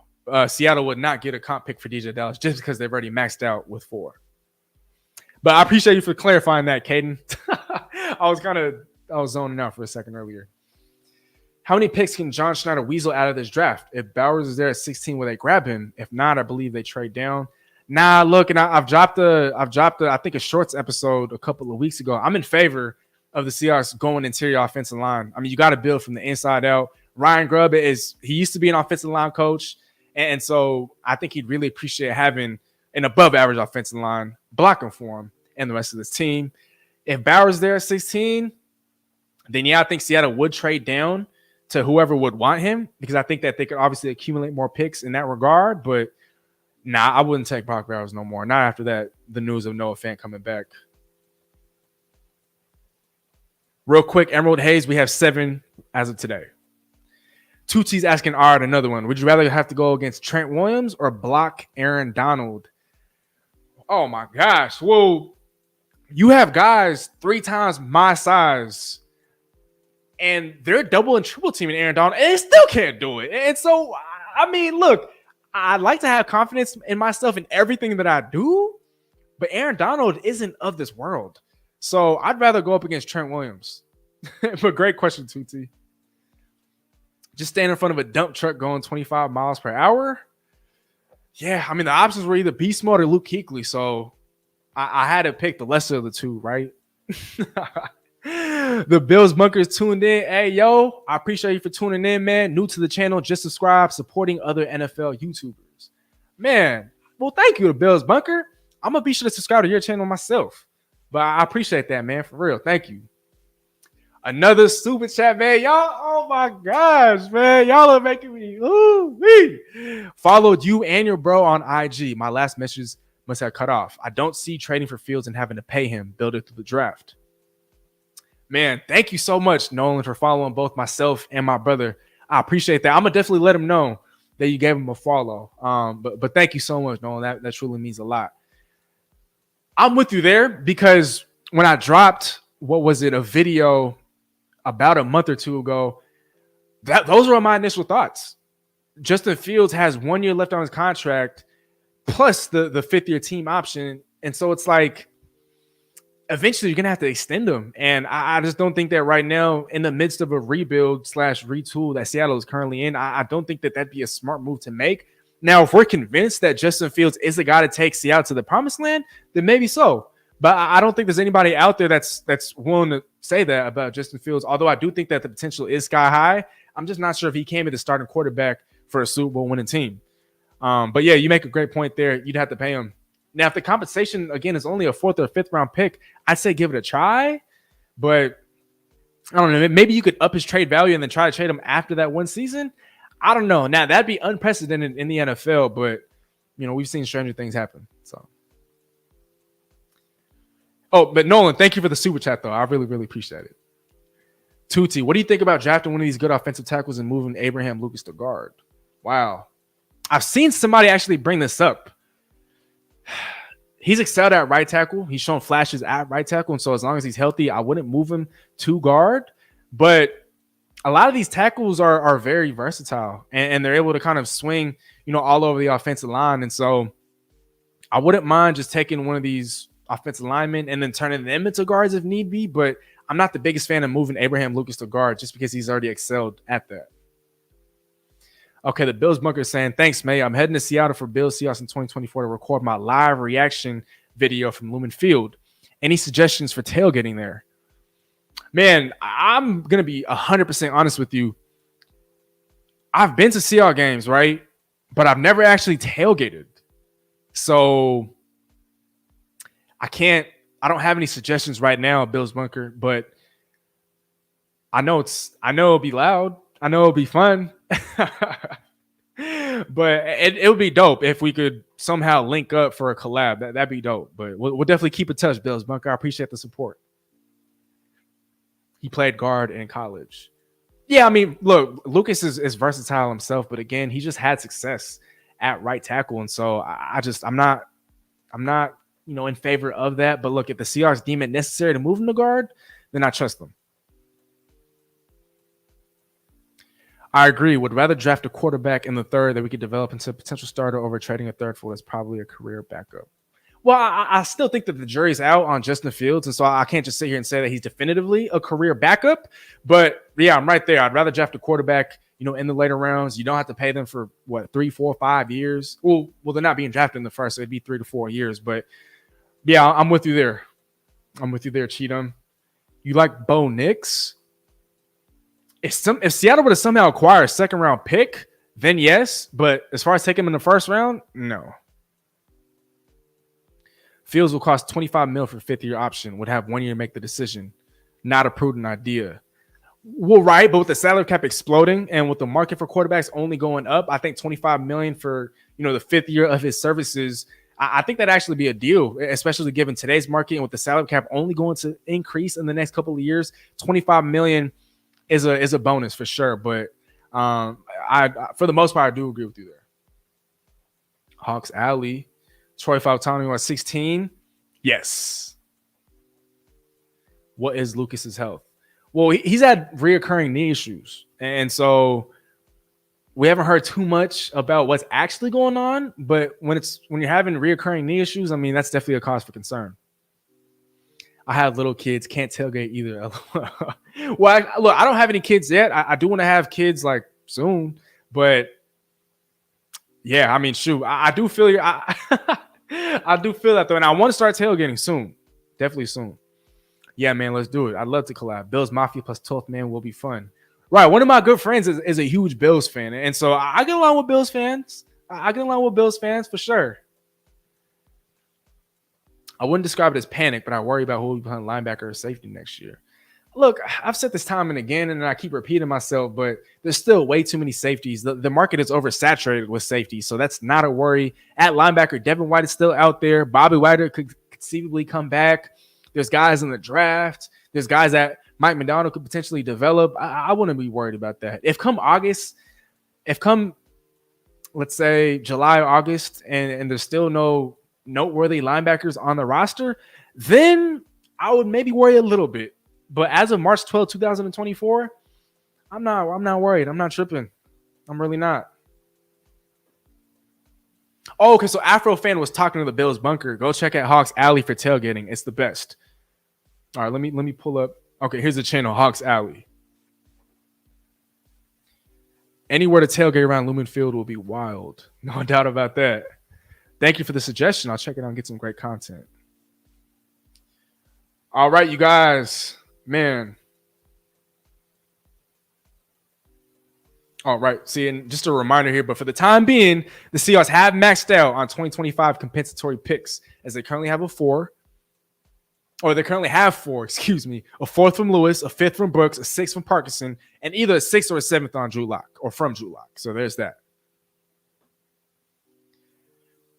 And I talked about this earlier, but just before I do wrap up the show, here are, again, more under-the-radar potential free agent signings for the Seahawks. Isaiah Simmons, Jerome Baker, Connor Williams, Dalton Reisner, Jadeveon Clowney, DJ Reader, Julian Blackman.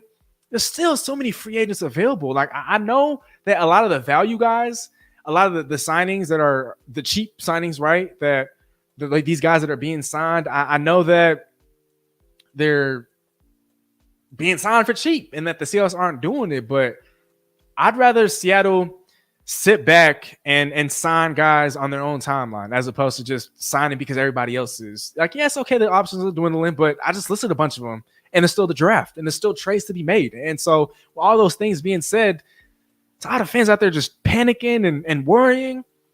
It's not worth it. We're too blessed to be stressed, man. Feel me?